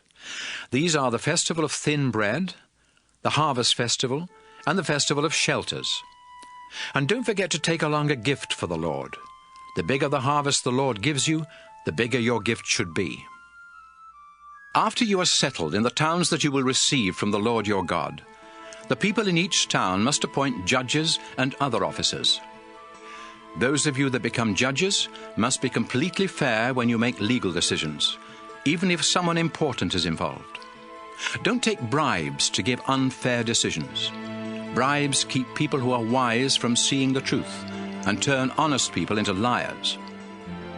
People of Israel, if you want to enjoy a long and successful life, make sure that everyone is treated with justice in the land that the Lord is giving you. When you build the altar for offering sacrifices to the Lord your God, don't set up a sacred pole for the worship of the goddess Asherah. And don't set up a sacred stone. The Lord hates these things. Deuteronomy 17. If an ox or a sheep has something wrong with it, don't offer it as a sacrifice to the Lord your God. He will be disgusted. The Lord your God is giving you towns to live in. But later, a man or a woman in your town may start worshipping other gods, or even the sun, moon, or stars. I have warned you not to worship other gods, because whoever worships them is disobeying the Lord and breaking the agreement he made with you. So when you hear that someone in your town is committing this disgusting sin, you must carefully find out if that person really is guilty. But you will need 2 or 3 witnesses. One witness isn't enough to prove a person guilty. Get rid of those who are guilty of such evil. Take them outside your town gates and have everyone stone them to death. But the witnesses must be the first to throw stones. It may be difficult to find out the truth in some legal cases in your town. You may not be able to decide if someone was killed accidentally or murdered. Or you may not be able to tell whether an injury or some property damage was done by accident or on purpose. If the case is too difficult, take it to the court at the place where the Lord your God chooses to be worshipped. This court will be made up of 1 judge and several priests who serve at the Lord's altar. They will explain the law to you and give you their decision about the case. Do exactly what they tell you, or you will be put to death. When other Israelites hear about it, they will be afraid and obey the decisions of the court. People of Israel, after you capture the land the Lord your God is giving you, and after you settle on it, you will say, "We want a king, just like the nations around us." Go ahead and appoint a king, but make sure that he is an Israelite, and that he is the one the Lord has chosen. The king should not have many horses, especially those from Egypt. The Lord has said never to go back there again. And the king must not have a lot of wives. They might tempt him to be unfaithful to the Lord. Finally, the king must not try to get huge amounts of silver and gold. The official copy of God's laws will be kept by the priests of the Levi tribe. So, as soon as anyone becomes king, he must go to the priests and write out a copy of these laws while they watch. Each day the king must read and obey these laws, so that he will learn to worship the Lord with fear and trembling, and not think that he's better than everyone else. If the king completely obeys the Lord's commands, he and his descendants will rule Israel for many years. Deuteronomy 18. The people of the Levi tribe, including the priests, will not receive any land. Instead, they will receive part of the sacrifices that are offered to the Lord, because he has promised to provide for them in this way. When you sacrifice a bull or sheep, the priests will be given the shoulder, the jaws, and the stomach. In addition, they will receive the first part of your grain harvest, and part of your first batches of wine and olive oil. You must also give them the first wool that is cut from your sheep each year. Give these gifts to the priests, because the Lord has chosen them and their descendants out of all the tribes of Israel to be his special servants at the place of worship. Any Levite can leave his hometown and go to the place where the Lord chooses to be worshipped, and then be a special servant of the Lord there, just like all the other Levites. Some Levites may have money from selling family possessions, and others may not. But all the Levites serving at the place of worship will receive the same amount of food from the sacrifices and gifts brought by the people. Soon you will go into the land that the Lord your God is giving you. The nations that live there do things that are disgusting to the Lord, and you must not follow their example. Don't sacrifice your son or daughter, and don't try to use any kind of magic or witchcraft to tell fortunes or to cast spells or to talk with spirits of the dead. The Lord is disgusted with anyone who does these things, and that's why he will help you to destroy the nations that are in the land.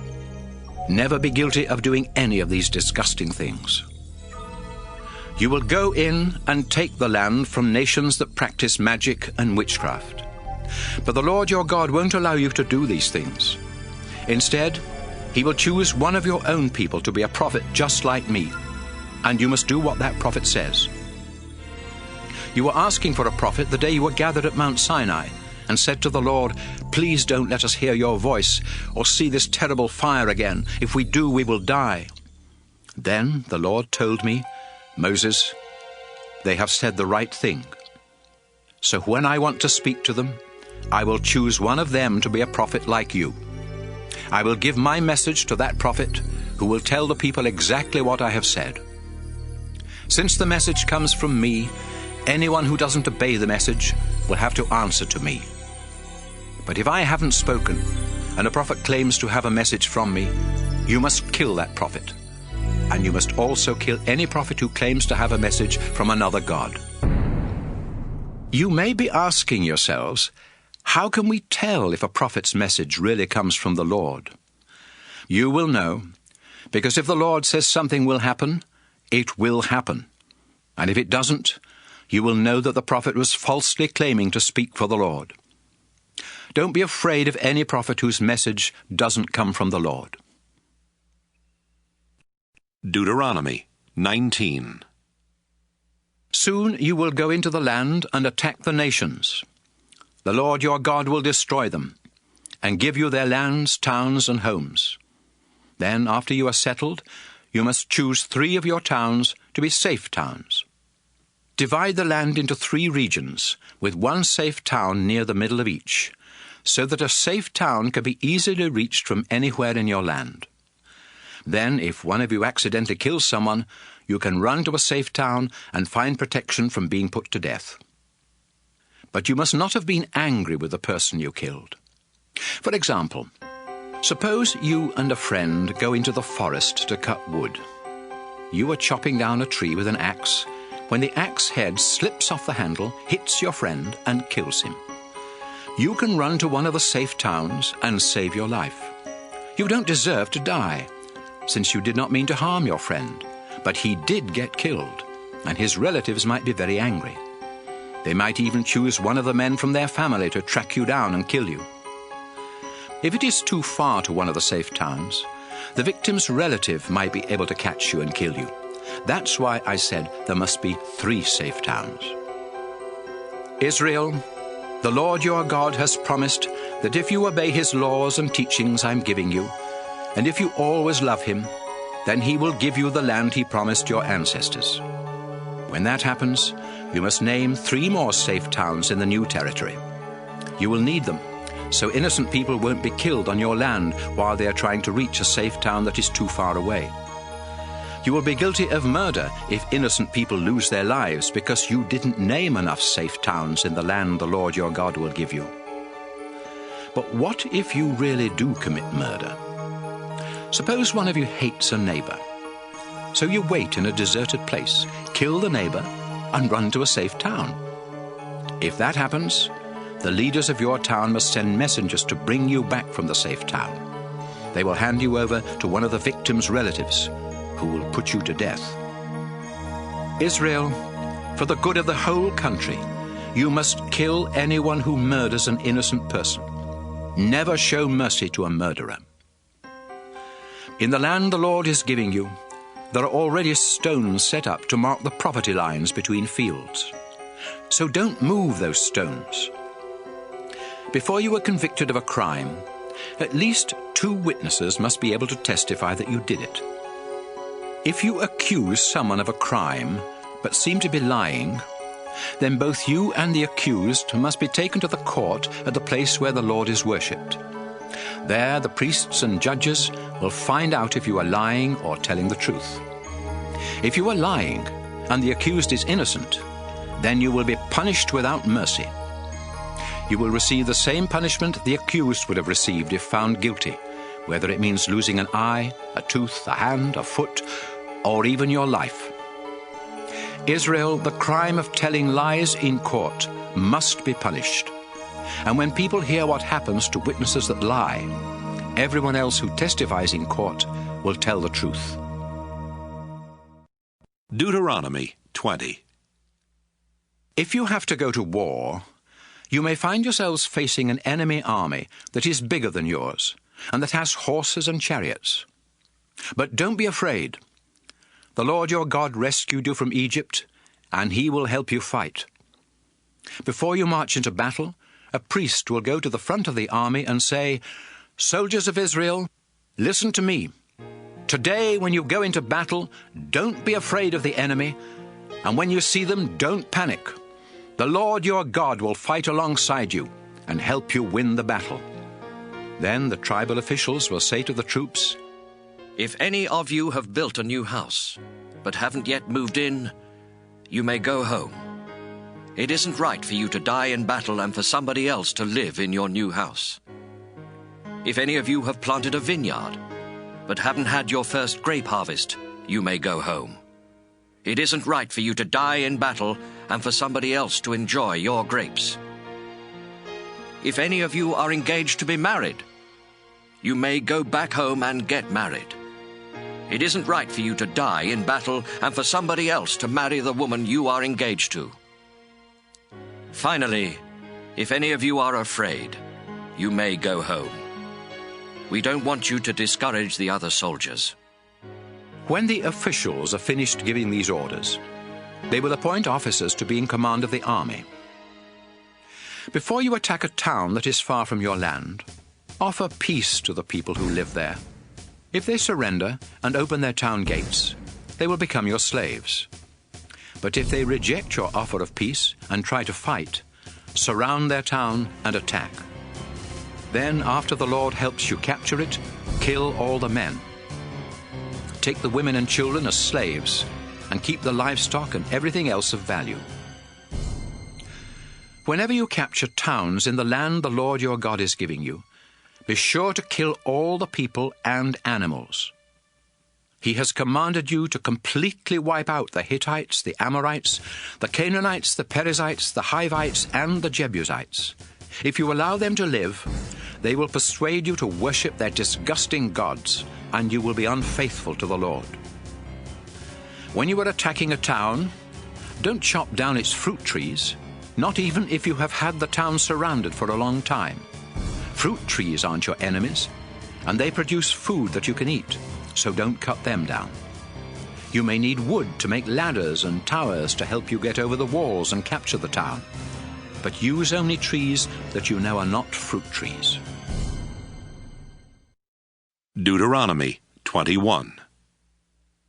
Suppose the body of a murder victim is found in a field in the land the Lord your God is giving you, and no one knows who the murderer is. The judges and other leaders from the towns around there must find out what town is the closest to where the body was found. The leaders from that town will go to their cattle herds and choose a young cow that has never been put to work. They and some of the priests will take this cow to a nearby valley where there is a stream but no crops. Once they reach the valley, the leaders will break the cow's neck. The priests must be there because the Lord your God has chosen them to be his special servants at the place of worship.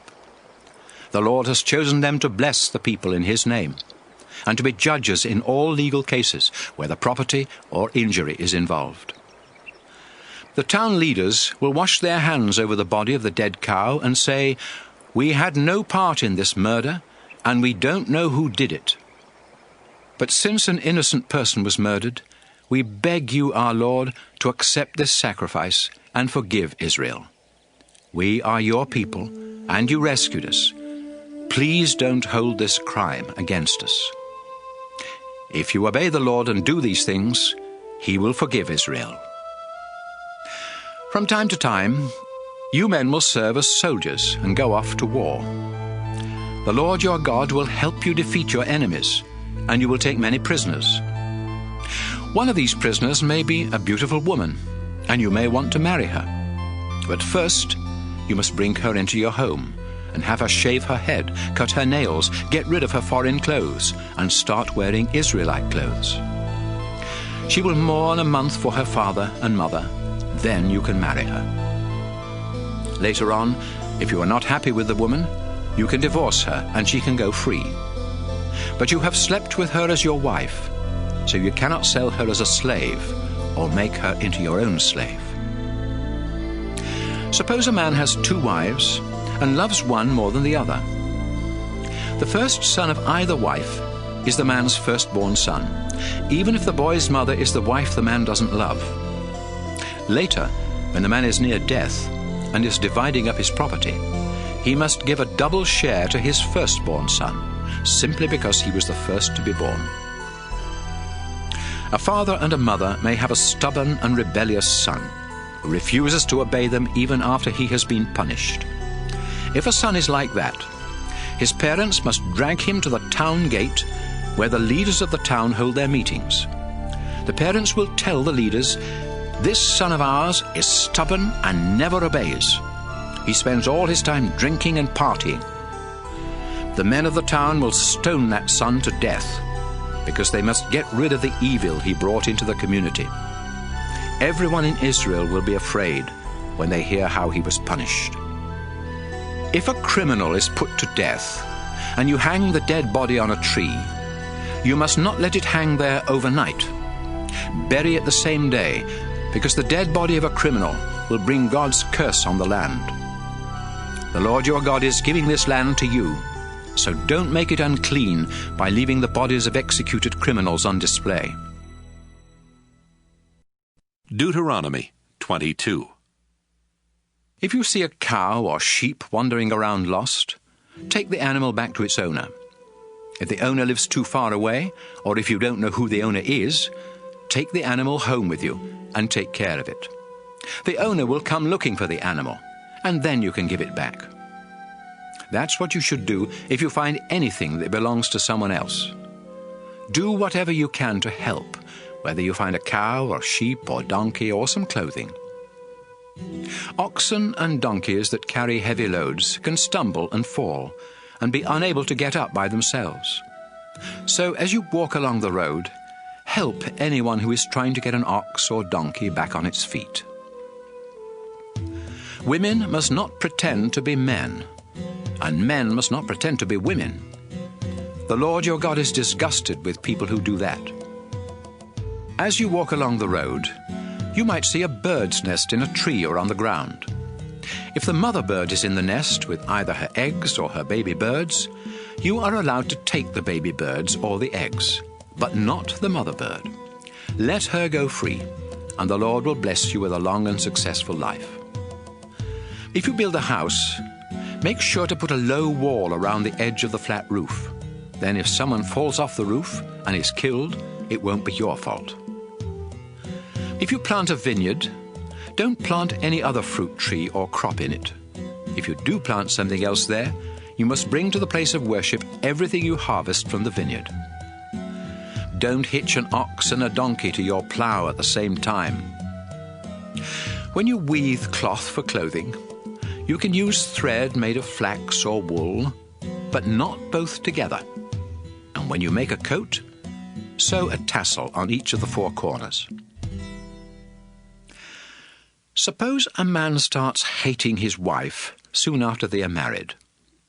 He might tell ugly lies about her and say, "I married this woman, but when we slept together, I found out she wasn't a virgin." If this happens, the bride's father and mother must go to the town gate to show the town leaders the proof that the woman was a virgin. Her father will say, I let my daughter marry this man, but he started hating her and accusing her of not being a virgin. But he is wrong, because here is proof that she was a virgin. Then the bride's parents will show them the bedsheet from the woman's wedding night. The town leaders will beat the man with a whip because he accused his bride of not being a virgin. He will have to pay her father 100 pieces of silver and will never be allowed to divorce her. But if the man was right, and there is no proof that his bride was a virgin, the men of the town will take the woman to the door of her father's house and stone her to death. This woman brought evil into your community by sleeping with someone before she got married, and you must get rid of that evil by killing her. People of Israel, If a man is caught having sex with someone else's wife, you must put them both to death. That way you will get rid of the evil they have done in Israel. If a man is caught in town having sex with an engaged woman who isn't screaming for help, they both must be put to death. The man is guilty of having sex with a married woman, and the woman is guilty because she didn't call for help, even though she was inside a town and people were nearby. Take both of them to the town gate and stone them to death. You must get rid of the evil they brought into your community. If an engaged woman is raped out in the country, only the man will be put to death. Do not punish the woman at all. She has done nothing wrong, and certainly nothing deserving death. This crime is like murder, because the woman was alone out in the country when the man attacked her. She screamed, but there was no one to help her. Suppose a woman isn't engaged to be married, and a man talks her into sleeping with him. If they are caught, they will be forced to get married. He must give her father 50 pieces of silver as a bride price, and can never divorce her. A man must not marry a woman who was married to his father. This would be a disgrace to his father. Deuteronomy 23. If a man's private parts have been crushed or cut off, he cannot fully belong to the Lord's people. No one born outside of a legal marriage, or any of their descendants for 10 generations, can fully belong to the Lord's people. No Ammonites or Moabites, or any of their descendants for 10 generations, can become part of Israel, the Lord's people. This is because when you came out of Egypt, they refused to provide you with food and water. And besides, they hired Balaam to put a curse on you. But the Lord your God loves you, so he refused to listen to Balaam and turned Balaam's curse into a blessing. Don't even think of signing a peace treaty with Moab or Ammon. But Edomites are your relatives, and you lived as foreigners in the country of Egypt. Now you must be kind to Edomites and Egyptians, and let their great-grandchildren become part of Israel, the Lord's people. When you men go off to fight your enemies, make sure your camp is acceptable to the Lord. For example, if something happens at night that makes a man unclean and unfit for worship, he must go outside the camp and stay there until late afternoon. Then he must take a bath, and at sunset he can go back into camp. Set up a place outside the camp to be used as a toilet area, and make sure that you have a small shovel in your equipment. When you go out to the toilet area, use the shovel to dig a hole. Then, after you relieve yourself, bury the waste in the hole. You must keep your camp clean of filthy and disgusting things. The Lord is always present in your camp, ready to rescue you and give you victory over your enemies. But if he sees something disgusting in your camp, he may turn around and leave. When runaway slaves from other countries come to Israel and ask for protection, you must not hand them back to their owners. Instead, you must let them choose which one of your towns they want to live in. Don't be cruel to runaway slaves. People of Israel, don't any of you ever be temple prostitutes. The Lord your God is disgusted with men and women who are prostitutes of any kind, and he will not accept a gift from them, even if it had been promised to him. When you lend money, food, or anything else to another Israelite, you are not allowed to charge interest. You can charge a foreigner interest, but if you charge other Israelites interest, the Lord your God will not let you be successful in the land you are about to take. People of Israel, if you make a sacred promise to give a gift to the Lord, then do it as soon as you can. If the Lord has to come looking for the gift you promised, you will be guilty of breaking that promise. On the other hand, if you never make a sacred promise, you can't be guilty of breaking it. You must keep whatever promises you make to the Lord. After all, you are the one who chose to make the promises. If you go into a vineyard that belongs to someone else, you are allowed to eat as many grapes as you want while you are there. But don't take any with you when you leave.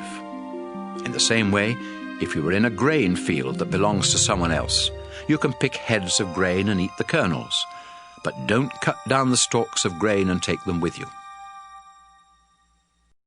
Deuteronomy 24.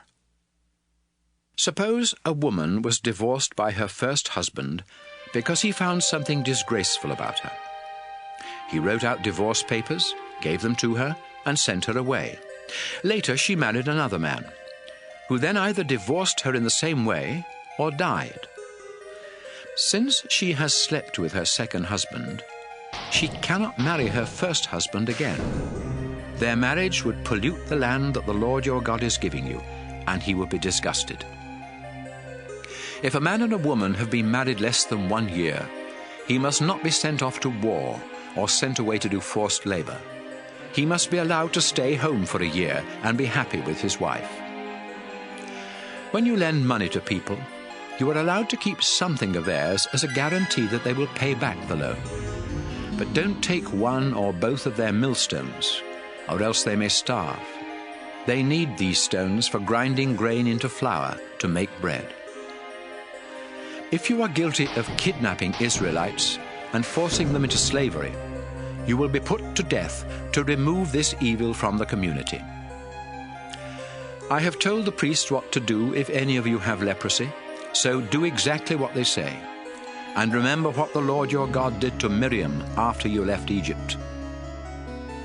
When you lend money to people, you are allowed to keep something of theirs as a guarantee that the money will be paid back.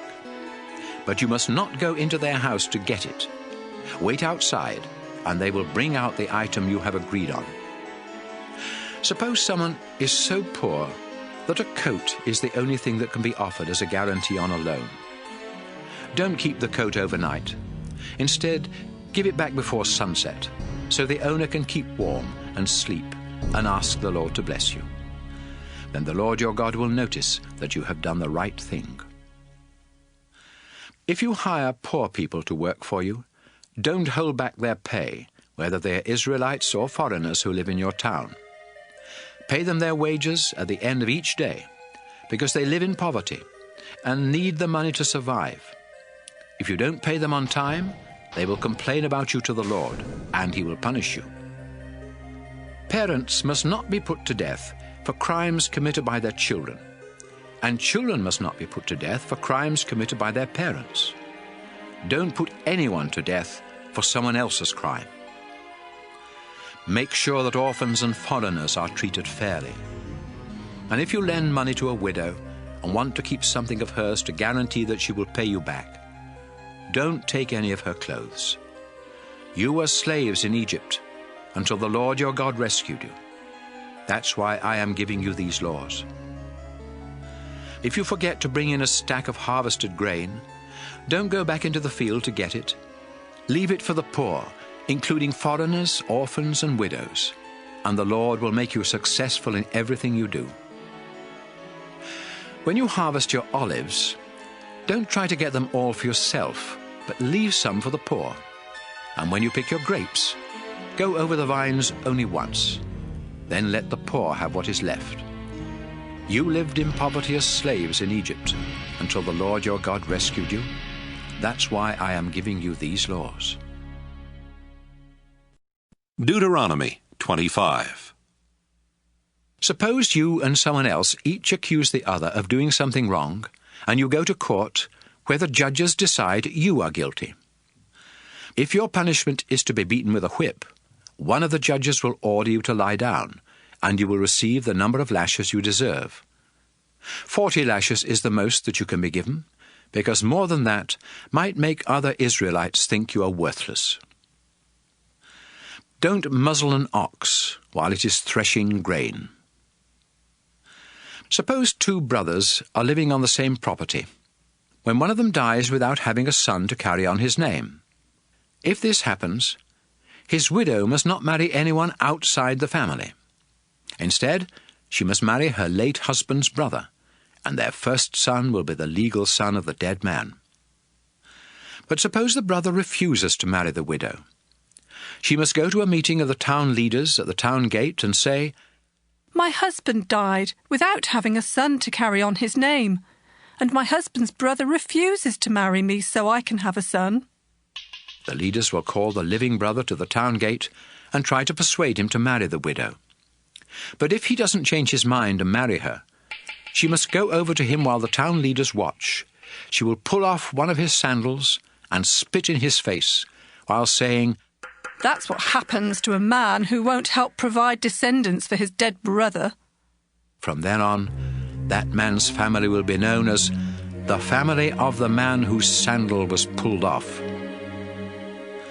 If two men are fighting, and the wife of one man tries to rescue her husband by grabbing the other man's private parts, you must cut off her hand. Don't have any mercy. Don't try to cheat people by having two sets of weights or measures, one to get more when you are buying, and the other to give less when you are selling. If you weigh and measure things honestly, the Lord your God will let you enjoy a long life in the land he is giving you. But the Lord is disgusted with anyone who cheats or is dishonest. People of Israel, do you remember what the Amalekites did to you after you came out of Egypt? You were tired, and they followed along behind, attacking those who could not keep up with the others. This showed that the Amalekites have no respect for God. The Lord your God will help you capture the land, and he will give you peace. But when that day comes, you must wipe out Amalek so completely that no one will remember they ever lived. Deuteronomy 26. The Lord is giving you the land, and soon you will conquer it, settle down, and plant crops. And when you begin harvesting each of your crops, the very first things you pick must be put in a basket. Take them to the place where the Lord your God chooses to be worshipped, and tell the priest, Long ago the Lord our God promised our ancestors that he would give us this land, and today I thank him for keeping his promise and giving me a share of the land. The priest will take the basket and set it in front of the Lord's altar. Then, standing there in front of the place of worship, you must pray, My ancestor was homeless, an Aramean who went to live in Egypt. There were only a few in his family then, but they became great and powerful, a nation of many people. The Egyptians were cruel and had no pity on us. They mistreated our people and forced us into slavery. We called out for help to you, the Lord God of our ancestors. You heard our cries. You knew we were in trouble and abused. Then you terrified the Egyptians with your mighty miracles and rescued us from Egypt. You brought us here and gave us this land rich with milk and honey. Now, Lord, I bring to you the best of the crops that you have given me. After you say these things, place the basket in front of the Lord's altar and bow down to worship him. Then you and your family must celebrate by eating a meal at the place of worship to thank the Lord your God for giving you such a good harvest. And remember to invite the Levites and the foreigners who live in your town. Every year, you are to give 10% of your harvest to the Lord. But every third year, this 10% must be given to the poor who live in your town, including Levites, foreigners, orphans, and widows. That way they will have enough to eat. Then you must pray, Our Lord and our God, you have said that 10% of my harvest is sacred. I have obeyed your command and given this to the poor, including the Levites, foreigners, orphans, and widows.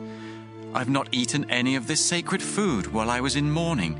In fact, I never touched it when I was unclean, and none of it has been offered as a sacrifice to the spirits of the dead. I have done everything exactly as you commanded. Our Lord, look down from your temple in heaven and bless your people Israel. You promised our ancestors that you would give us this land rich with milk and honey, and you have kept your promise. Today, the Lord your God has commanded you to obey these laws and teachings with all your heart and soul. In response, you have agreed that the Lord will be your God, that you will obey all his laws and teachings, and that you will listen when he speaks to you. Since you have agreed to obey the Lord, he has agreed that you will be his people, and that you will belong to him just as he promised. The Lord created all nations, but he will make you more famous than any of them.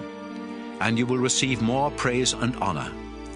You will belong only to the Lord your God, just as he promised. Deuteronomy 27. Moses stood together with the leaders and told the people of Israel, Obey all the laws and teachings that I am giving you today. Soon you will enter the land that the Lord your God is giving to you. He is the God your ancestors worshipped, and he has promised that this land is rich with milk and honey. After you cross the Jordan River, go to Mount Ebal, set up large slabs of stone, then cover them with white plaster and write on them a copy of these laws.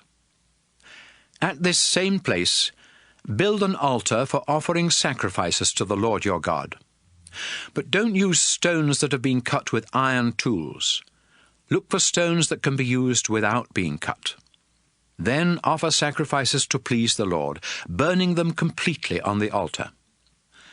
Next, offer sacrifices to ask the Lord's blessing, and serve the meat at a sacred meal where you will celebrate in honor of the Lord. Don't forget to write out a copy of these laws on the stone slabs that you are going to set up.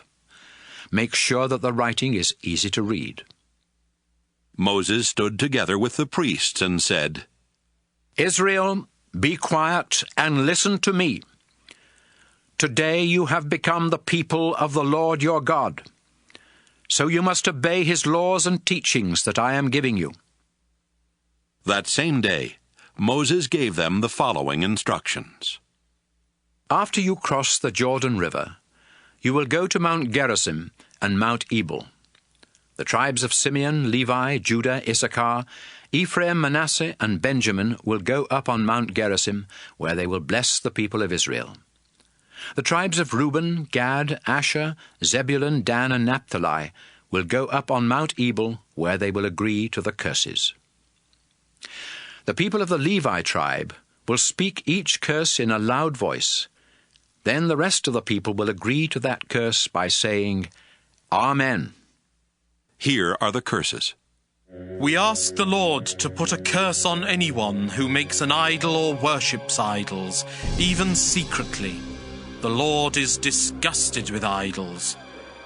We ask the Lord to put a curse on all who do not show respect for their father and mother. We ask the Lord to put a curse on anyone who moves the rocks that mark property lines. We ask the Lord to put a curse on anyone who tells blind people to go the wrong way. We ask the Lord to put a curse on anyone who keeps the poor from getting justice, whether these poor are foreigners, widows, or orphans. We ask the Lord to put a curse on any man who sleeps with his father's wife. That man has shown no respect for his father's marriage. We ask the Lord to put a curse on anyone who has sex with an animal.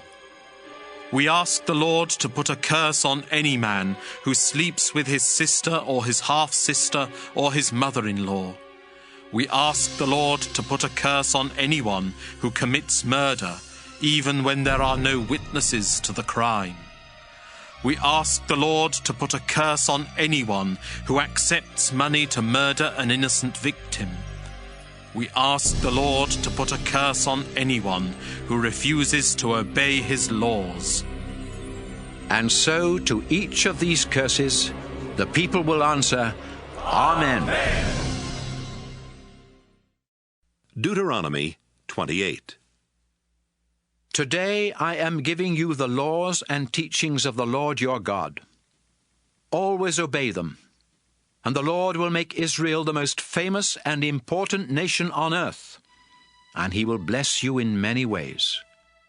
The Lord will make your businesses and your farms successful. You will have many children. You will harvest large crops, and your herds of cattle and flocks of sheep and goats will produce many young. You will have plenty of bread to eat. The Lord will make you successful in your daily work. The Lord will help you defeat your enemies and make them scatter in all directions. The Lord your God is giving you the land, and he will make sure you are successful in everything you do. Your harvests will be so large that your storehouses will be full. If you follow and obey the Lord, he will make you his own special people, just as he promised. Then everyone on earth will know that you belong to the Lord, and they will be afraid of you. The Lord will give you a lot of children, and make sure that your animals give birth to many young. The Lord promised your ancestors that this land would be yours, and he will make it produce large crops for you. The Lord will open the storehouses of the skies, where he keeps the rain, and he will send rain on your land at just the right times. He will make you successful in everything you do. You will have plenty of money to lend to other nations, but you won't need to borrow any yourself. Obey the laws and teachings that I'm giving you today, and the Lord your God will make Israel a leader among the nations and not a follower. Israel will be wealthy and powerful, not poor and weak. But you must not reject any of his laws and teachings or worship other gods. Israel, today I am giving you the laws and teachings of the Lord your God. And if you don't obey them all, he will put many curses on you. Your businesses and farms will fail. You won't have enough bread to eat. You'll have only a few children. Your crops will be small, and your herds of cattle and flocks of sheep and goats won't produce many young. The Lord will make you fail in everything you do. No matter what you try to accomplish, the Lord will confuse you, and you will feel his anger. You won't last long, and you may even meet with disaster, all because you rejected the Lord. The Lord will send terrible diseases to attack you, and you will never be well again. You will suffer with burning fever and swelling and pain until you die somewhere in the land that you captured. The Lord will make the sky overhead seem like a bronze roof that keeps out the rain, and the ground under your feet will become as hard as iron. Your crops will be scorched by the hot east wind or ruined by mildew. He will send dust and sandstorms instead of rain, and you will be wiped out. The Lord will let you be defeated by your enemies, and you will scatter in all directions. You will be a horrible sight for the other nations to see, and no one will disturb the birds and wild animals while they eat your dead bodies. The Lord will make you suffer with diseases that will cause oozing sores or crusty, itchy patches on your skin, or boils like the ones that are common in Egypt. And there will be no cure for you. You will become insane and go blind. The Lord will make you so confused that even in bright sunshine you will have to feel your way around, like a blind person who cannot tell day from night. For the rest of your life, people will beat and rob you, and no one will be able to stop them. A man will be engaged to a woman, but before they can get married, she will be raped by enemy soldiers. Some of you will build houses, but never get to live in them. If you plant a vineyard, you won't be around long enough to enjoy the first harvest. Your cattle will be killed while you watch, but you won't get to eat any of the meat. Your donkeys and sheep will be stolen from you, and no one will be around to force your enemies to give them back. Your sons and daughters will be dragged off to a foreign country, while you stand there helpless. And even if you watch for them until you go blind, you will never see them again. You will work hard on your farms, but everything you harvest will be eaten by foreigners, who will mistreat you and abuse you for the rest of your life. What you see will be so horrible that you will go insane, and the Lord will punish you from head to toe with boils that never heal. the Lord will let you and your king be taken captive to a country that you and your ancestors have never heard of, and there you will have to worship idols made of wood and stone. People of nearby countries will shudder when they see your terrible troubles, but they will still make fun of you. You will plant a lot of seed, but gather a small harvest, because the locusts will eat your crops. You will plant vineyards and work hard at taking care of them, but you won't gather any grapes, much less get any wine, and the vines themselves will be eaten by worms. Even if your olive trees grow everywhere in your country, the olives will fall off before they are ready, and there won't be enough olive oil for combing your hair. Even your infant sons and daughters will be taken as prisoners of war. Locusts will eat your crops and strip your trees of leaves and fruit. Foreigners in your towns will become wealthy and powerful, while you become poor and powerless. You will be so short of money that you will have to borrow from those foreigners. They will be the leaders in the community, and you will be the followers. Israel, if you don't obey the laws and teachings that the Lord your God is giving you, he will send these curses to chase, attack, and destroy you. Then everyone will look at you and your descendants and realize that the Lord has placed you under a curse.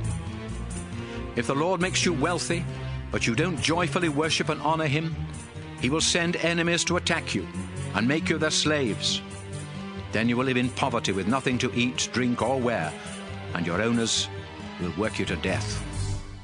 Foreigners who speak a strange language will be sent to attack you without warning, just like an eagle swooping down. They won't show any mercy, and they will have no respect for old people or pity for children.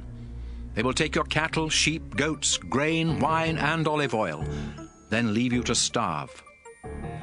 All over the land that the Lord your God gave you, the enemy army will surround your towns. You may feel safe inside your town walls, but the enemy will tear them down while you wait in horror. Finally, you will get so hungry that you will eat the sons and daughters that the Lord gave you. Because of hunger, a man who had been gentle and kind will eat his own children and refuse to share the meal with his brother or wife or with his other children. A woman may have grown up in such luxury that she never had to put a foot on the ground, but times will be so bad that she will secretly eat both her newborn baby and the afterbirth without sharing any with her husband or her other children. You must obey everything in the book of God's law, because if you don't respect the Lord, he will punish you and your descendants with incurable diseases like those you were so afraid of in Egypt. Remember, if the Lord decides to destroy your nation, he can use any disease or disaster, not just the ones written in the book of God's law. There are as many of you now as the stars in the sky, but if you disobey the Lord your God, only a few of you will be left. The Lord is happy to make you successful and to make your nation grow while you conquer the land, but if you disobey him, he will be just as happy to pull you up by your roots. Those of you that survive will be scattered to every nation on earth, and you will have to worship stone and wood idols that never helped you or your ancestors. You will be restless, always longing for home, but never able to return. You will live in constant fear of death. Each morning you will wake up to such terrible sights that you will say, "I wish it were night." But at night you will be terrified and say, "I wish it were day." I told you never to go back to Egypt, but now the Lord himself will load you on ships and send you back. Then you will even try to sell yourselves as slaves, but no one will be interested. Deuteronomy 29. So Moses finished telling the Israelites what they had to do in order to keep the agreement the Lord was making with them in Moab, which was in addition to the one the Lord had made with them at Mount Sinai. Moses called the nation of Israel together and told them, When you were in Egypt, you saw the Lord perform great miracles that caused trouble for the king, his officials, and everyone else in the country. He has even told you, For 40 years I, the Lord, led you through the desert, but your clothes and your sandals didn't wear out, and I gave you special food. I did these things so you would realize that I am your God.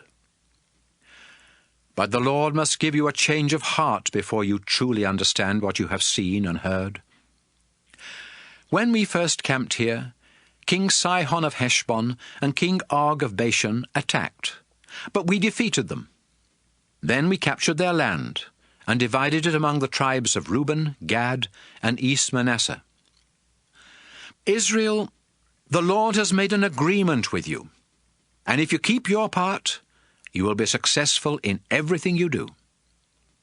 Today, everyone in our nation is standing here in the Lord's presence, including leaders and officials, parents and children, and even those foreigners who cut wood and carry water for us. We are at this place of worship to promise that we will keep our part of the agreement with the Lord our God. In this agreement, the Lord promised that you would be his people, and that he would be your God. He first made this promise to your ancestors Abraham, Isaac, and Jacob, and today the Lord is making this same promise to you. But it isn't just for you, it is also for your descendants. When we lived in Egypt, you saw the Egyptians worship disgusting idols of wood, stone, silver, and gold. Then as we traveled through other nations, you saw those people worship other disgusting idols. So make sure that everyone in your tribe remains faithful to the Lord and never starts worshipping gods of other nations. If even one of you worships idols, you will be like the root of a plant that produces bitter, poisonous fruit. You may be an Israelite and know all about the Lord's agreement with us, but he won't bless you if you rebel against him. You may think you can get away with it, but you will cause the rest of Israel to be punished along with you. The Lord will be furious, and instead of forgiving you, he will separate you from the other tribes. Then he will destroy you by piling on you all the curses in the book of God's law, and you will be forgotten forever. The Lord will strike your country with diseases and disasters. Your descendants and foreigners from distant countries will see that your land has become a scorching desert of salt and sulfur, where nothing is planted, nothing sprouts, and nothing grows. It will be as lifeless as the land around the cities of Sodom, Gomorrah, Admah, and Zeboim, after the Lord became angry and destroyed them.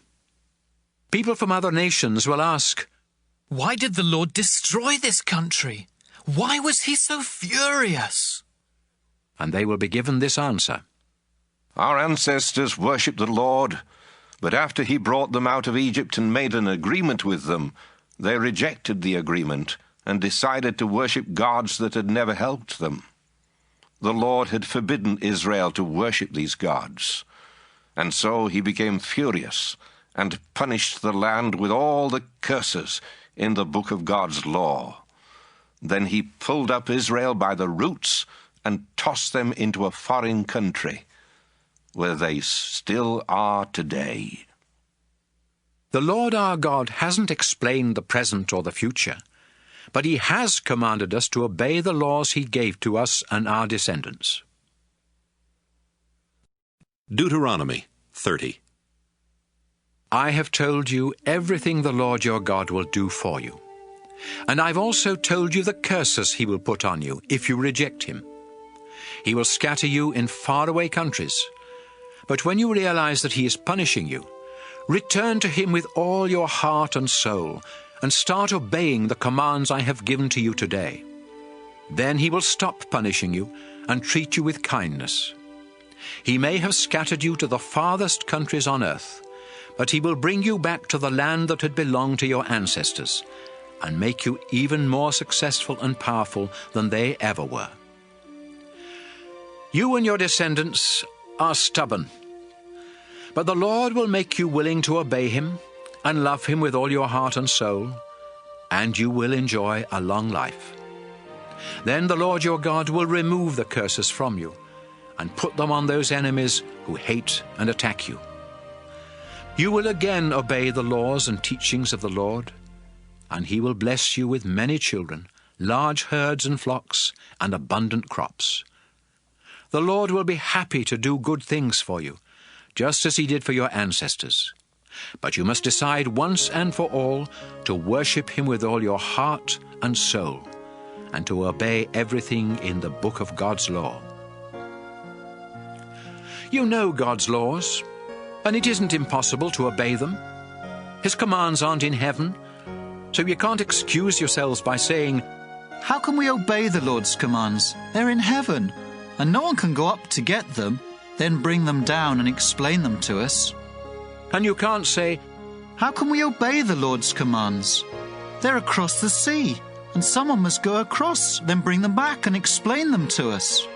No, these commands are nearby, and you know them by heart. All you have to do is obey. Today, I am giving you a choice. You can choose life and success, or death and disaster. I am commanding you to be loyal to the Lord, to live the way he has told you, and obey his laws and teachings. You are about to cross the Jordan River and take the land that he is giving you. If you obey him, you will live and become successful and powerful. On the other hand, you might choose to disobey the Lord and reject him. So I'm warning you that if you bow down and worship other gods, you won't have long to live. Right now I call the sky and the earth to be witnesses that I am offering you this choice. Will you choose for the Lord to make you prosperous and give you a long life? Or will he put you under a curse and kill you? Choose life. Be completely faithful to the Lord your God. Love him and do whatever he tells you. The Lord is the only one who can give life, and he will let you live a long time in the land that he promised to your ancestors Abraham, Isaac, and Jacob. Deuteronomy 31. Moses again spoke to the whole nation of Israel. I am 120 years old, and I am no longer able to be your leader. And besides that, the Lord your God has told me that he won't let me cross the Jordan River. But he has promised that he and Joshua will lead you across the Jordan to attack the nations that live on the other side. The Lord will destroy those nations, just as he destroyed Sihon and Og, those two Amorite kings. Just remember, whenever you capture a place, kill everyone who lives there. Be brave and strong. Don't be afraid of the nations on the other side of the Jordan. The Lord your God will always be at your side, and he will never abandon you. Then Moses called Joshua up in front of the crowd and said, Joshua, be brave and strong as you lead these people into their land. The Lord made a promise long ago to Israel's ancestors that this land would someday belong to Israel. That time has now come, and you must divide up the land among the people. The Lord will lead you into the land. He will always be with you and help you, so don't ever be afraid of your enemies. Moses wrote down all of these laws and teachings and gave them to the priests and the leaders of Israel. The priests were from the Levi tribe, and they carried the sacred chest that belonged to the Lord. Moses told these priests and leaders, Each year the Israelites must come together to celebrate the festival of shelters at the place where the Lord chooses to be worshipped. You must read these laws and teachings to the people at the festival every 7th year, the year when loans do not need to be repaid. Everyone must come, men, women, children, and even the foreigners who live in your towns. And each new generation will listen and learn to worship the Lord their God with fear and trembling, and to do exactly what is said in God's law. The Lord told Moses, "You will soon die. So bring Joshua to the sacred tent, and I will appoint him the leader of Israel." Moses and Joshua went to the sacred tent, and the Lord appeared in a thick cloud right over the entrance to the tent. The Lord said, "Moses, you will soon die, but Israel is going into a land where other gods are worshipped, and Israel will reject me and start worshipping these gods. The people will break the agreement I made with them, and I will be so furious that I will abandon them and ignore their prayers. I will send disasters and suffering that will nearly wipe them out. Finally, they will realize that the disasters happened because I abandoned them. They will pray to me, but I will ignore them because they were evil and started worshipping other gods. Moses and Joshua, I am going to give you the words to a new song. Write them down and teach the song to the Israelites. If they learn it, they will know what I want them to do, and so they will have no excuse for not obeying me. I am bringing them into the land that I promised their ancestors. It is a land rich with milk and honey, and the Israelites will have more than enough food to eat. But they will get fat and turn their backs on me and start worshipping other gods. The Israelites will reject me and break the agreement that I made with them. When I punish the Israelites and their descendants with suffering and disasters, I will remind them that they know the words to this song, so they have no excuse for not obeying me. I will give them the land that I promised, but I know the way they are going to live later on." Moses wrote down the words to the song right away, and he taught it to the Israelites. The Lord told Joshua, "Be brave and strong. I will help you lead the people of Israel into the land that I have promised them." Moses wrote down all these laws and teachings in a book. Then he went to the Levites who carried the sacred chest and said, "This is the book of God's law. Keep it beside the sacred chest that holds the agreement the Lord your God made with Israel. This book is proof that you know what the Lord wants you to do. I know how stubborn and rebellious you and the rest of the Israelites are. You have rebelled against the Lord while I have been alive, and it will only get worse after I am gone. So call together the leaders and officials of the tribes of Israel. I will bring this book and read every word of it to you. And I will call the sky and the earth as witnesses that all of you know what you are supposed to do. I am going to die soon, and I know that in the future you will stop caring about what is right and what is wrong. And so you will disobey the Lord and stop living the way I told you to live. The Lord will be angry, and terrible things will happen to you." Moses called a meeting of all the people of Israel so he could teach them the words to the song that the Lord had given him. And here are the words. Deuteronomy 32. Earth and sky, listen to what I say. Israel, I will teach you. My words will be like gentle rain on tender young plants, or like dew on the grass. Join with me in praising the wonderful name of the Lord our God. The Lord is a mighty rock, and he never does wrong. God can always be trusted to bring justice. But you lie and cheat and are unfaithful to him. You have disgraced yourselves and are no longer worthy to be his children. Israel, the Lord is your Father, the one who created you. But you repaid him by being foolish. Think about past generations. Ask your parents or any of your elders. They will tell you that God Most High gave land to every nation. He assigned a guardian angel to each of them, but the Lord himself takes care of Israel. Israel, the Lord discovered you in a barren desert filled with howling winds. God became your fortress, protecting you as though you were his own eyes. The Lord was like an eagle teaching its young to fly, always ready to swoop down and catch them on its back.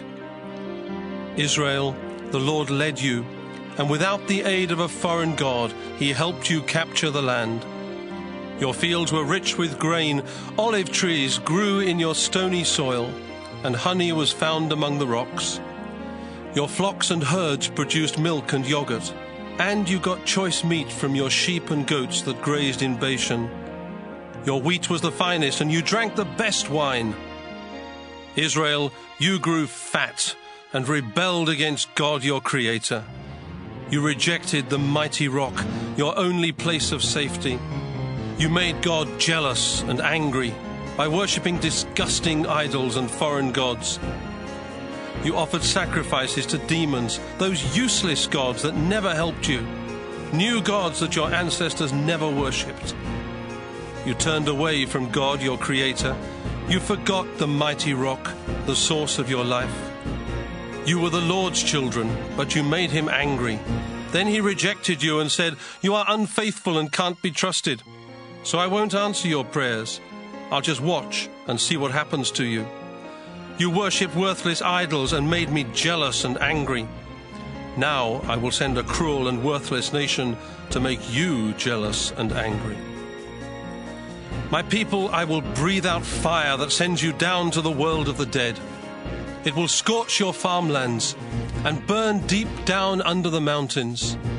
I'll send disaster after disaster to strike you like arrows. You'll be struck by starvation and deadly diseases, by the fangs of wild animals and poisonous snakes. Young and old alike will be killed in the streets and terrified at home. I wanted to scatter you so no one would remember that you had ever lived. But I dreaded the sound of your enemies saying, "We defeated Israel with no help from the Lord." People of Israel, that's what the Lord has said to you. But you don't have good sense, and you never listen to advice. If you did, you could see where you are headed. How could one enemy soldier chase 1,000 of Israel's troops? Or how could 2 of theirs pursue 10,000 of ours? It can only happen if the Lord stops protecting Israel and lets the enemy win.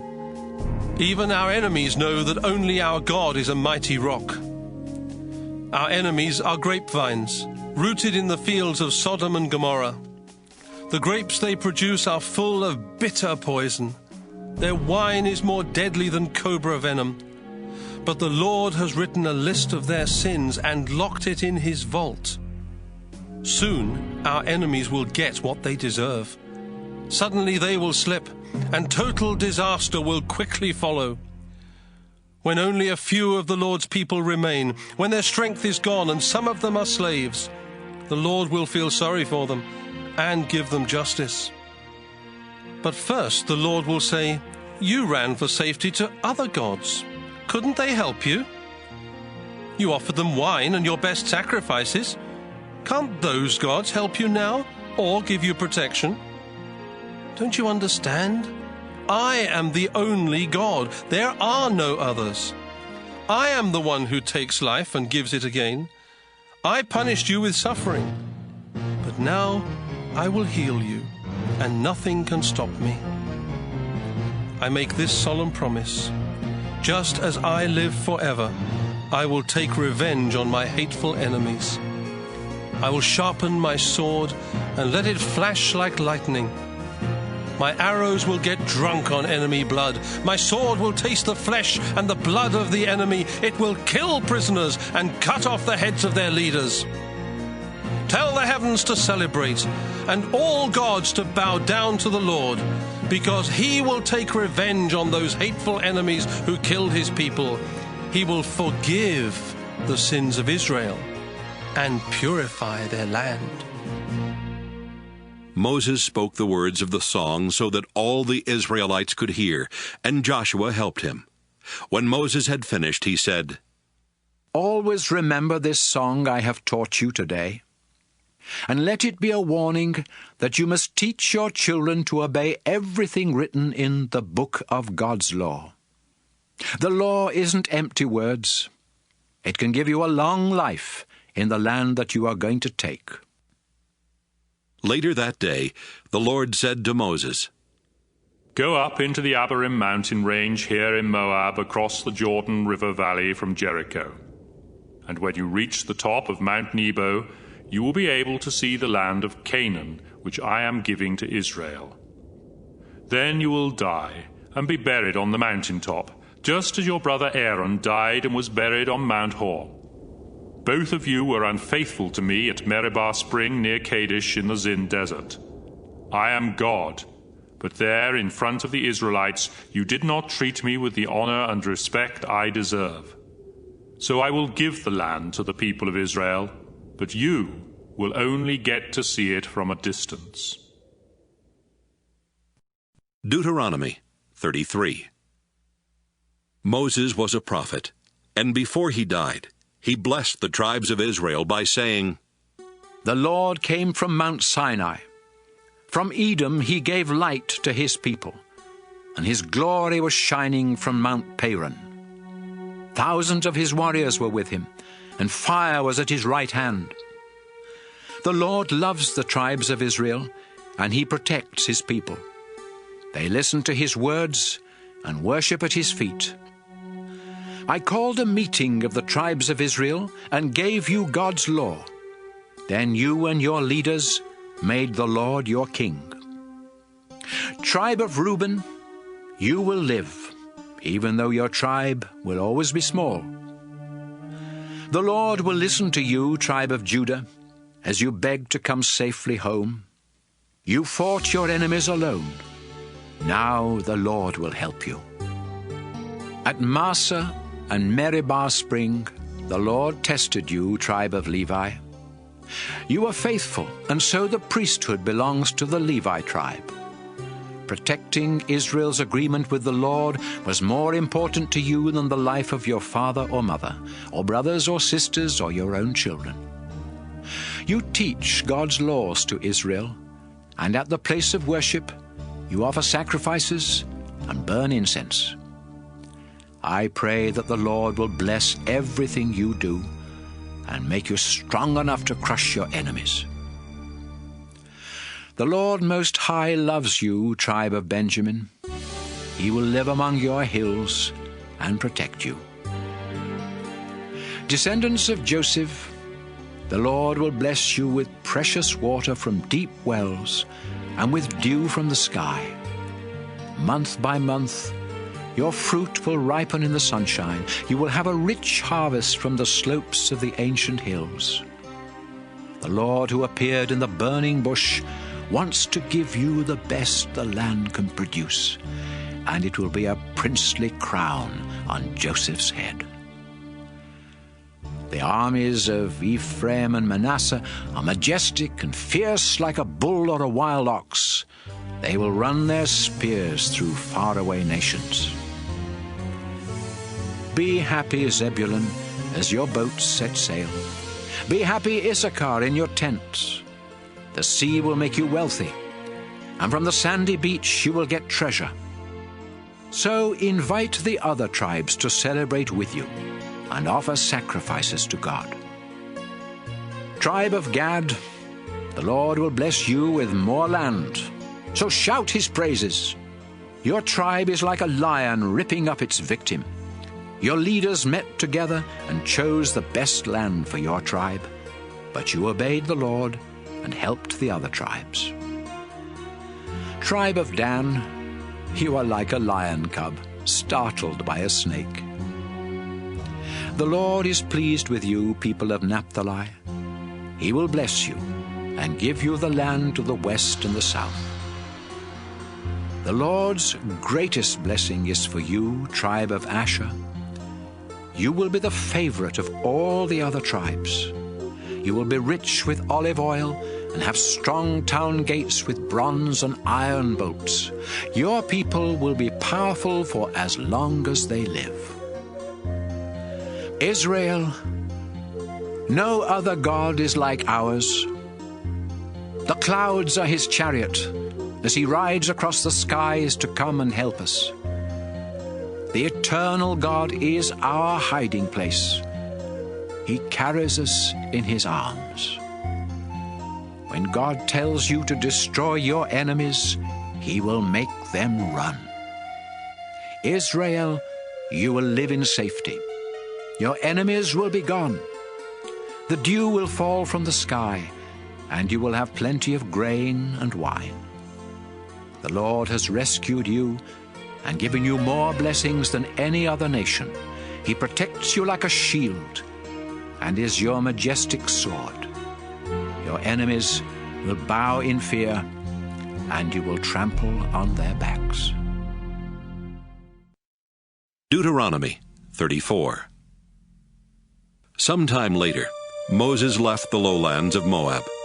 He went up Mount Pisgah to the peak of Mount Nebo, which is across the Jordan River from Jericho. The Lord showed him all the land as far north as Gilead and the town of Dan.